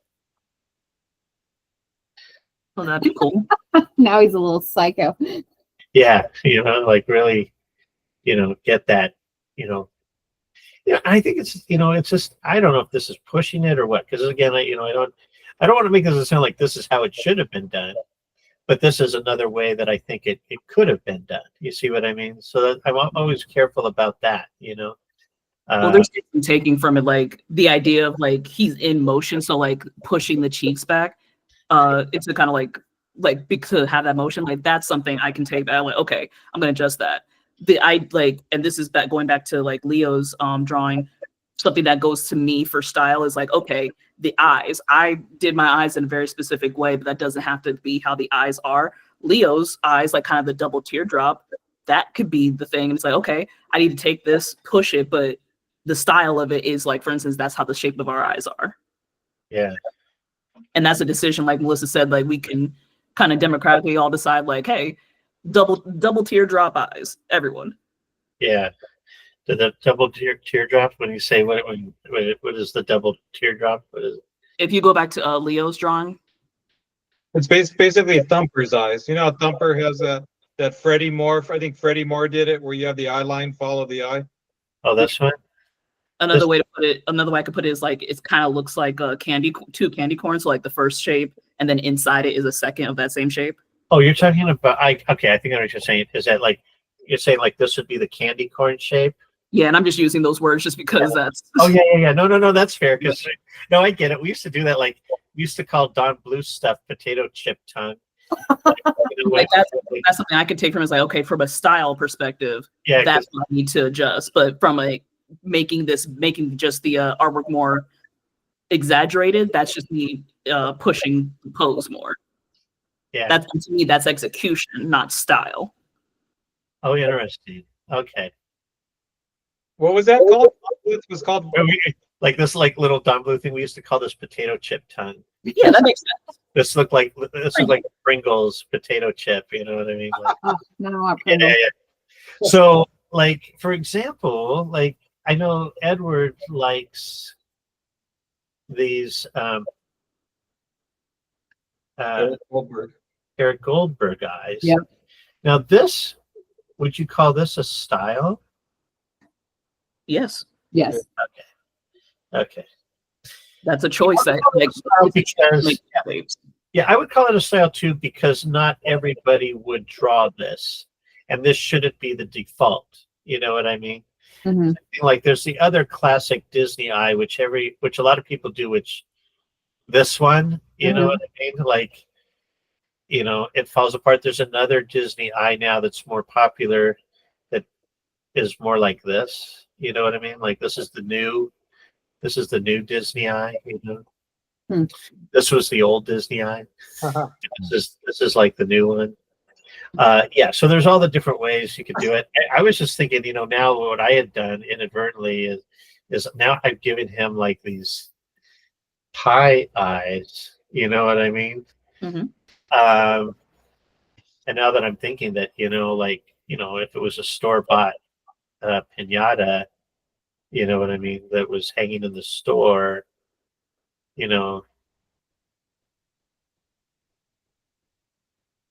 that what it would look like? You know what I mean? Like with the,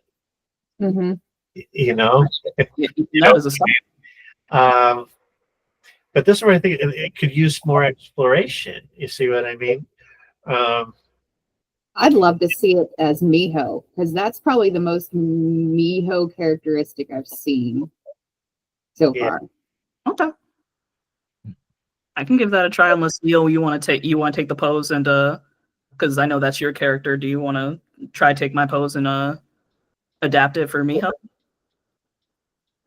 Well, I would like to see you try and kind of adapt it and explore it more. You know what I mean? And what are we talking about? I mean, we're talking about taking, this, you know what I mean? Are we talking about taking this design, and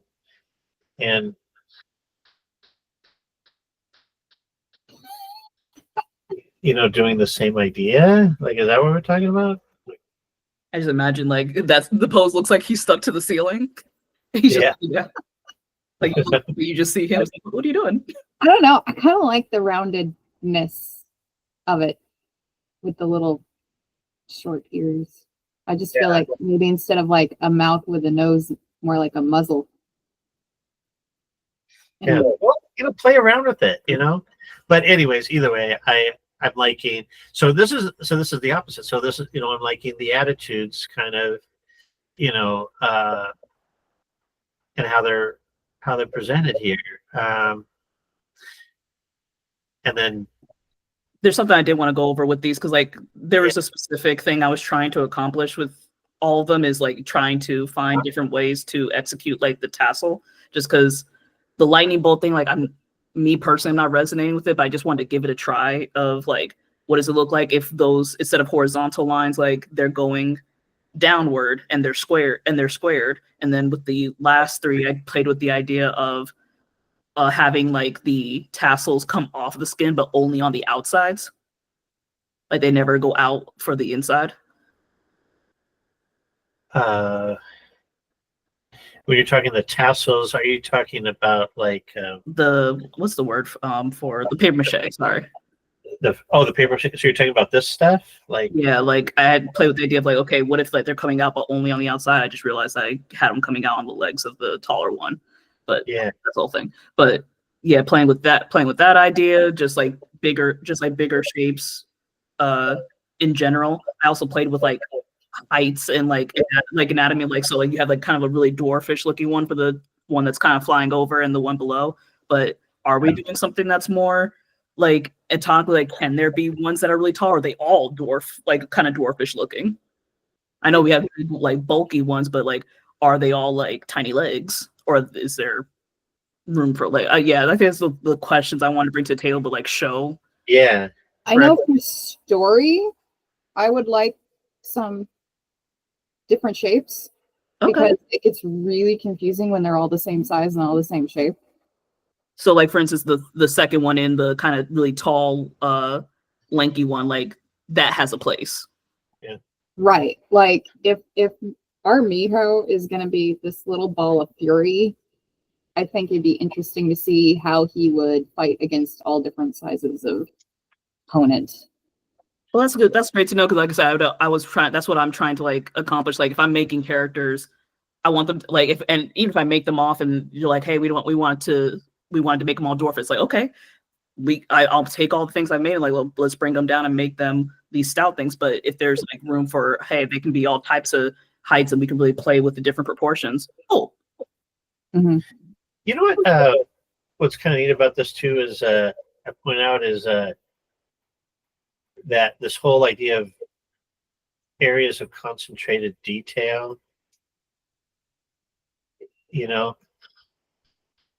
versus areas of non, mm-hmm. I think kind of really works, when you know what I mean, when you really look at it abstractly, like that, same thing with a lot of this too, like, you have a lot of detail here, but then you have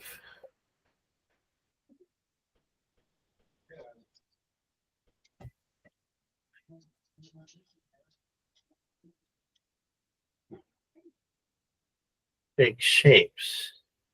You see what I mean? So, you get a lot of attention here, which is at the face. You know what I mean? But the rest of this is really interesting, but it doesn't compete. Can't really compete with all of this because this is where all the attention is. You see what I mean? Mm-hmm.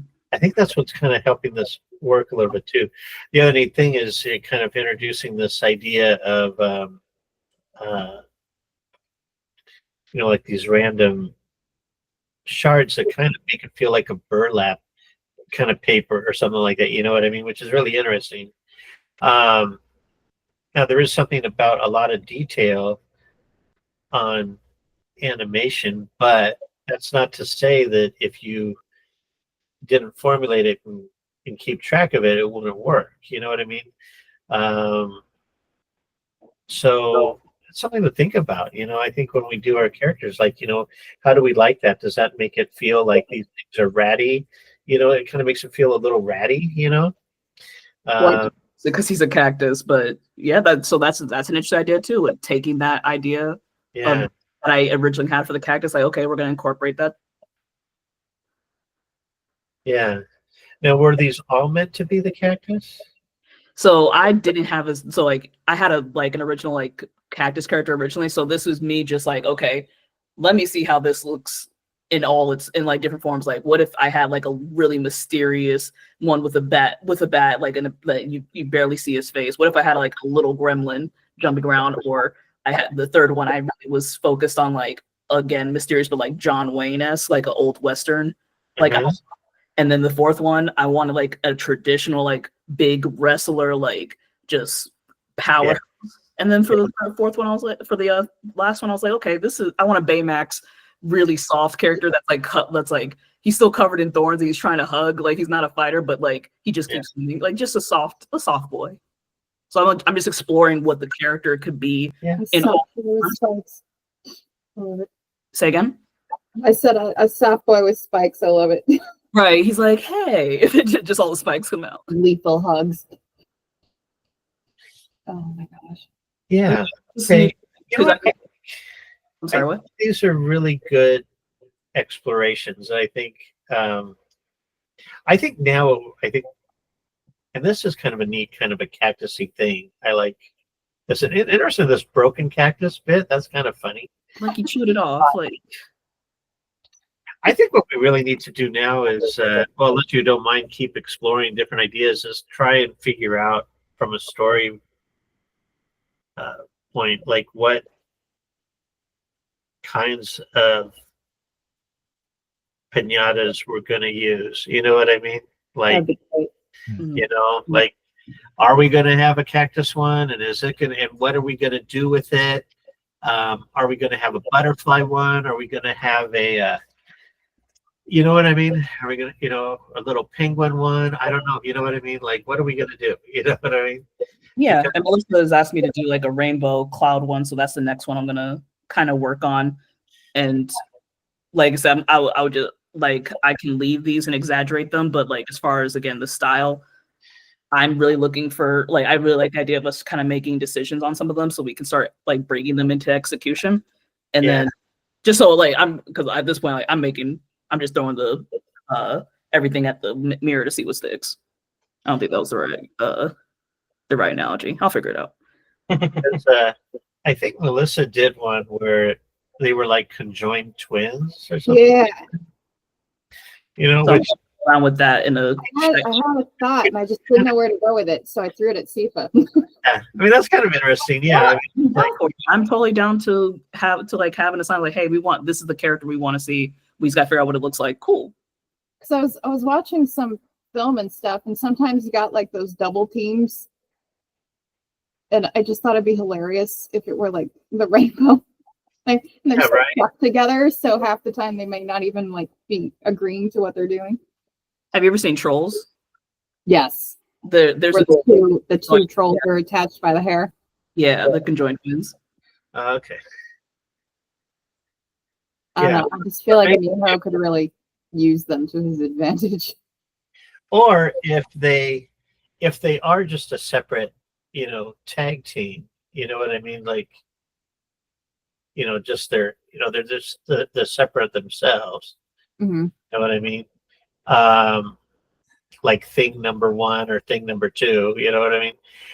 What if they actually kind of, when they have to, tag each other, they send, a rainbow thing to one another, you know what I mean? Like a rainbow, that kind of thing, You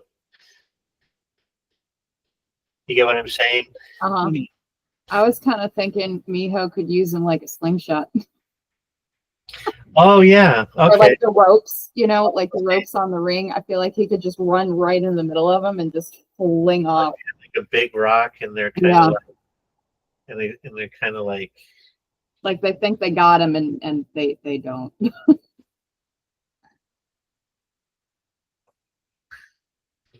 Yeah, kind of.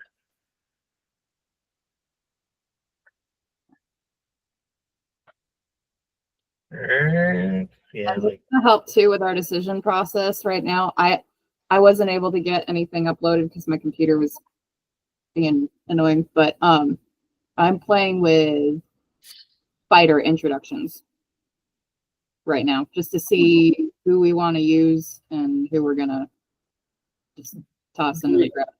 Do we want to talk it out now and make a decision on like how many characters and what kind of pinatas we're gonna have? well, I think I still like this idea at the end of showing that when Miho becomes a real pinata, he is a pinata in the store, and we see the other pinatas that appear earlier in the film. Like if we are going to do the rainbow pinata, like we'll have a rainbow pinata there hanging up next to Miho, hanging up next to a big star one, and hanging up next to a cactus one. You know what I mean? Mm-hmm. Yeah. You know, so they're kind of like, I'm trying to think of like, oh, you know what it was? It's in that movie Time Bandits. That was one of those things where the kid at the end, he realizes that his play toys resembled the characters that were in the movie. Like he had cowboys and Indians and knights and stuff like that. And he looks around and be like, "Oh, these were all my toys come to life in my. Was it a dream? You know what I mean? Like, you know, at the end of the movie, you think like, was it just all a dream?" And he's looking around his room and he sees like, "Oh yeah, look, they're the cowboys that were in my dream." You know what I mean? So kind of like that. I don't. Do you still like that? Do we like that? Would the ending be him in the store and then you kind of see all the pinatas and then him being bought? And then are we going to end it there or are we going to just waylay into him? Well, yeah, because I still kind of like the idea of him being beaten. So I kind of was thinking like a 2-beat ending in live action. Like, you know, Dad, I want that one. And then we see him being taken down, you know, leaving behind the other ones. And then we cut to him being hoisted up in the tree and then pan out wide and like, okay, kids, blah, blah, blah, blah, blah, blah, blah. You know, I don't know if that's making too much out of it or what, but I kind of like that idea of like, of all of this being like, again, like the pinata world doesn't exist except for in their own heads. Like, you know what I mean? Like it's charming, it's sinister. Yeah. Like they're all hanging up with each other and they can't really speak, but they still have a sentient, you know, quality, you know what I mean? And what we're experiencing is the dreams of this donkey pinata thinking like, you know, what if I was fighting? What was I a fighter? And well, look at that cactus. He would probably be a formidable foe. I bet you that big star would be a big ass, you know, that kind of thing. You see what I mean? Does that make sense? No, it makes complete sense. It's just my question is like when we're panning out and we come back, how many features are we having? Like close-ups of individual pinatas are we having? Because that tells us who we need to focus on. Because like if we're in a store, like there's going to be thousands of pinatas in a store, but like who's our So yeah, I'd almost now I don't know whether it would start from the ending or the beginning. Where like, do I want to think of like the ending, having the classic pinatas, like because the rainbow pinata is a classic pinata, like that's one you see everywhere. The star pinata is a classic pinata. That's you see everywhere. Same thing with the donkey and even the cactus. Those are like really the four, I guess if you call them main popular pinatas, you know, in addition to the number pinata for the kid's 8th birthday or something like that. You see what I mean? So do we start there and say, what do we want that final frame to look like? And then write like retrofit it, you know what I mean? And write like, okay, we need a cactus pinata, we need a rainbow pinata, we need a star pinata, and we need a, you know, this kind of pinata. So let's let's write those in. Let's come up with stuff specifically for them because they're going to have to appear at the end. Or do we just go wild on whatever we want and then we make piñatas special for that scene? You know what I mean? Like, what if we come up with a dragon character? You know what I mean? Then do we have it? Then are we going to make our own little dragon piñata hanging up next to the donkey one and the star? You see what you see what I mean? I see what you mean, but I don't think it's a question of where do we start. I think it's a question of like, do we want to do traditional piñatas or do we want to, whatever we make, like if we decide to do a dragon, the dragon's happening. And that tells us in the beginning, we got to make a dragon one. Like the dragon doesn't just appear, it's part of the story. And I guess the follow-up question is, do we know how many rounds the gladiator tournament is? Yeah, we don't know because I think are we doing rounds or is it just a free for all? That's a good question. Is it just a free for all or is it like rounds? Yeah, I think at one time, if I remember correctly, we were thinking that part of it would be like a recap, you know, to allow us to have one-off piñatas that would just be for the sake of a gag, you know what I mean? So the narrators would be speaking like, you know, and welcome once again, folks, to this tonight's, you know, fate. If you recall from last week, we had so-and-so fighting so-and-so and with a special move, and then we'd show like a little gag. And we also had so-and-so fighting so-and-so in their battle, and then we had like a little special gag. And tonight, we're introducing a brand new fighter, and that's when we'd be like, El Mijo, you know, that kind of thing. And then El Mijo would come onto the scene, you know, we'd see him. He'd have his grand entrance through zip line or tumble in or whatever it was. And then all of a sudden, now we kind of start in the regular meet where we start maybe introducing the other characters. And then it just becomes like this, almost like a free-for-all gag kind of stuff, you know, and then the announcers are kind of going, whoa, check this out. And then also we might have voices of the piñata say, ooh, like I'm going to get full anime on you, you know, and then it, you know, it maybe turns to full anime or something, just for the sake of fun and gag and stuff like that. And then it gets to a point where the announcers say, whoa, this was a crazy match, folks. And then Mijo says, what are you not entertained? Do I not entertain you? Kind of a thing, you know. And then the announcers go, and you know, it looks like this El Mijo is taking over the stage. But oh, look, here we go. Here comes Stario, you know, and big ass Stario, he comes in and he's like, you know, we're gonna put an end to this Mijo character, and he zaps everybody. And you know, of course, Mijo, being the star of the show, is the last one to get shredded. And he runs around like Jerry Lewis and, you know, antics, you know, Davy and Goliath kind of thing. And then he gets the rip in, Stario gets the rip in his pants and becomes too embarrassed to carry on. So he takes himself out, you know, leaving Mijo winner by default. And the magic rope comes, lassos him, ascends him into the air. We do the Beauty and the Beast satire shot, transform into live action, right? Is that, I mean, that's how I'm seeing this short. Yeah, I think, yeah, that's it. Right. So now we just come up with the actual details of what those piñatas will be, what the exact gags will be, what their names will be. You know what I mean? Like the details, the gag details. But that's how I see the tentpole story points and the general order of things. You know what I mean? Mm-hmm. We just need to figure out the details. Okay. Okay. I'm still a little confused because I heard from that. I heard the feature of the as far as like characters like that we have to include. Like I heard Starro and I heard Miho. So it sounds like it's on to me now to really get some boards drawn out so everybody understands what's going on. So I will see what I can get done within the week. I'm probably going to do something more illustrative and beat board compared to an animatic, just to see if we can get our major points down so everyone's clear.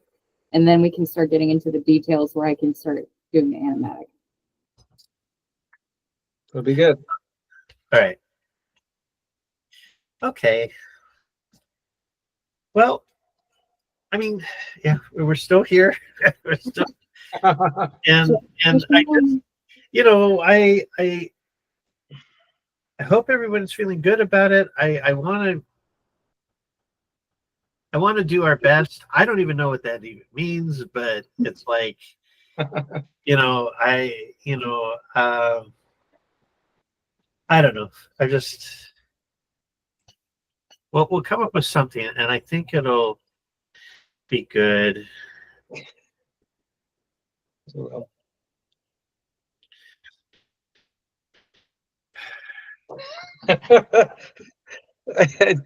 be good. It'll be good.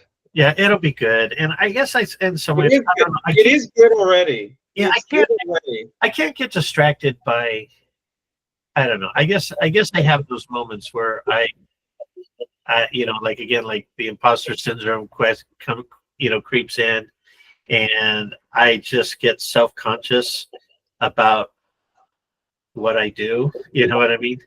And I think every now and then I try to do like a self-check-in to make sure that I'm still sane.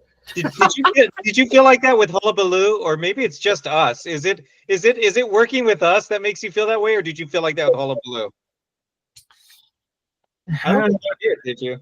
Well, yeah, I didn't really have anybody working on Hullabaloo with me on it. You know what I mean? It was the kind of thing where I already committed to what I wanted to do. You know what I mean? I just had to get it done and stuff. You know, and, but yeah, no, I mean, like, you know, it's, you know, yeah, I knew exactly what I wanted to see. You see what I mean? But once you start working with an actual group, see, Hullabaloo was kind of like a secluded project, just me, you know. And I was asking for help to do most of the grunt work. You know what I mean? Like, you know, help me get through these shots, but I would still draw over them and everything, and then that was that. But like, you know, working on a project like this, where it's like a lot of voices, you know what I mean, and stuff like that, you know, I want to be mindful of, you know, everyone's, you know, artistic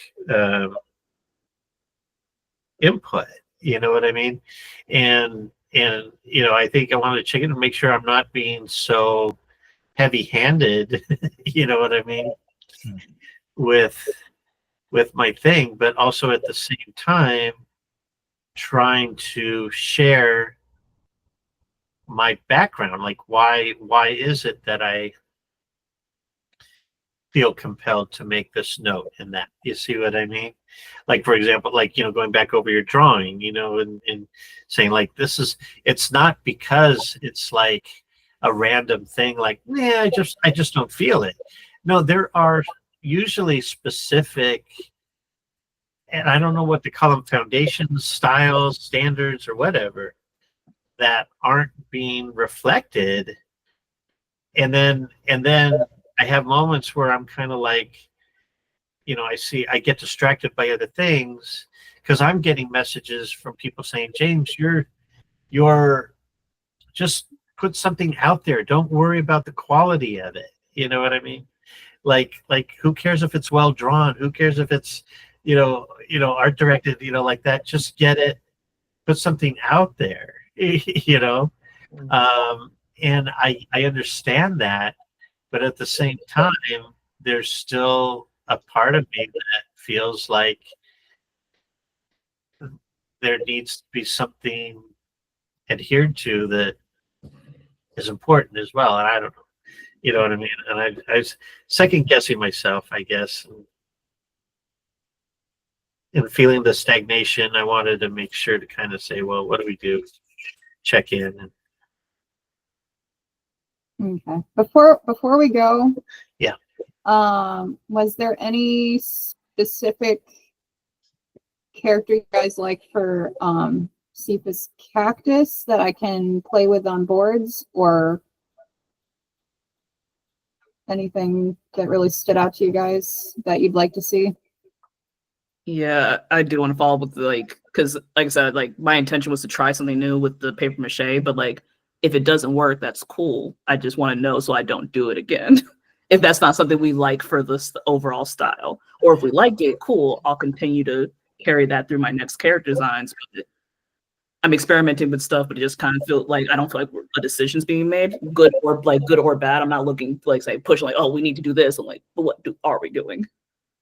Even the eye shape, like, are we going with like double eye drops from Oh yeah, okay. I would, yeah, I get that. I get that. I would say it's still at this point, give us what you like. I think, you know what I mean, what you think would be fun to see, like even if they are pie cut eyes, or even if they have a lot of mascara, or even if they're not the walnut shape or whatever it is, like still give us like your input there, because you know, depending on what it looks like, we may settle on something, you know what I mean? It may, you know, it may trigger us to kind of say, well, I like that maybe for this particular character. And not all of the characters necessarily have to have the same anatomy of the eye.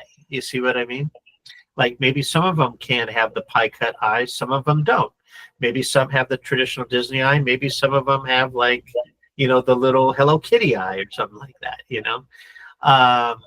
I think keep in mind is one thing that I think we do want to see in these short snippets and from these characters is the melee of arms being ripped off or something like that with candy spilling around. So it should have like that, you know, blood squid thing that they do, you know, with the little packets, you know, but instead of blood, it's candy. So we want to see fighting, plop, plop, plop, but we also want to see candy, you know, all around. You see what I mean?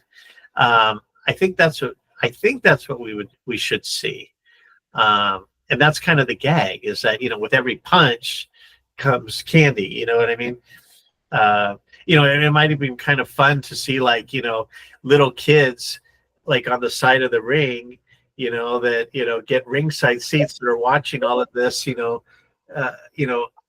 over the edge, and then we cut to the things fighting. They punch, candy spills out, and the kids are like, "Oh!" and they reach out and they grab it, and back down they go. You know what I mean? I think that might be kind of fun, you know, to get that idea that, you know, when they punch, they break each other, and you know, people like, you know, how they like to grab something off the, you know, like when they tear off their shirt and they throw it into the crowd, you know, that kind of a thing, you know, for their fans, you know, like, oh my God, I got a shirt, or, you know, that kind of thing. It could be like, oh my God, I got their candy, you know. Maybe they could even reach into themselves and, like, you know, reach in and throw candy out to the crowd, and everyone's like getting a piece of their candy. I don't, you know, I'm trying to play up that idea too, you know, as you know, and the announcer could say, oh, and look, he's being generous with his, you know, is like it's their merch or something like that. You know what I mean? Like throwing merch out into the crowd is like, you know, throwing their own candy bits, and then like, hey. You know, I don't know. That's what I'm thinking. What do you think, Leo? Is that, as co-director, story person, do you think that that's a funny thing that? I think originally, like a year ago, that's what we did. I think we could go back to a lot of our archival stuff that we've seen and redo it, because there was scenes that I must have put in about 7 or 8 hours to just candy exploding and exploding. And I'd like to revisit that again, because that's exactly what you're talking about. I think that is going to be the funniest thing, is that instead of blood, I had it where where I did animatic where he wiped his mouth. You know, he got hit in the mouth and he wiped his mouth and he looked. And you know, they always have like blood and they taste it. You know, he would bring a candy out and kind of like taste butterscotch, you know, or something like that. Okay. But yeah, I definitely the gags on the candy. I think definitely that's funny. Really funny. All right. Yeah, let's try it. Let's see it. Let's try something like that. The other ideas were really cute too, about the chicken and the butt and stuff like that. Those are cute ideas, but let's try some with you know, punching in the candy spillet and stuff like that. Candy bar. Oh, like candy bar. Yeah. Okay.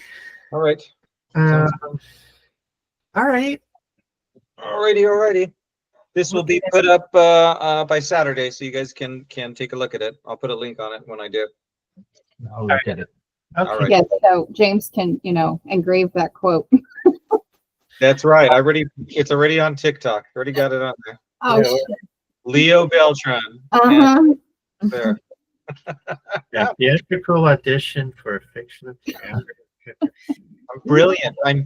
I came up with that. Amazing. Oh, that's going to be a running gag for the next 10 Yeah, years. it is. Yeah. All right. We'll see you guys then. See you next week.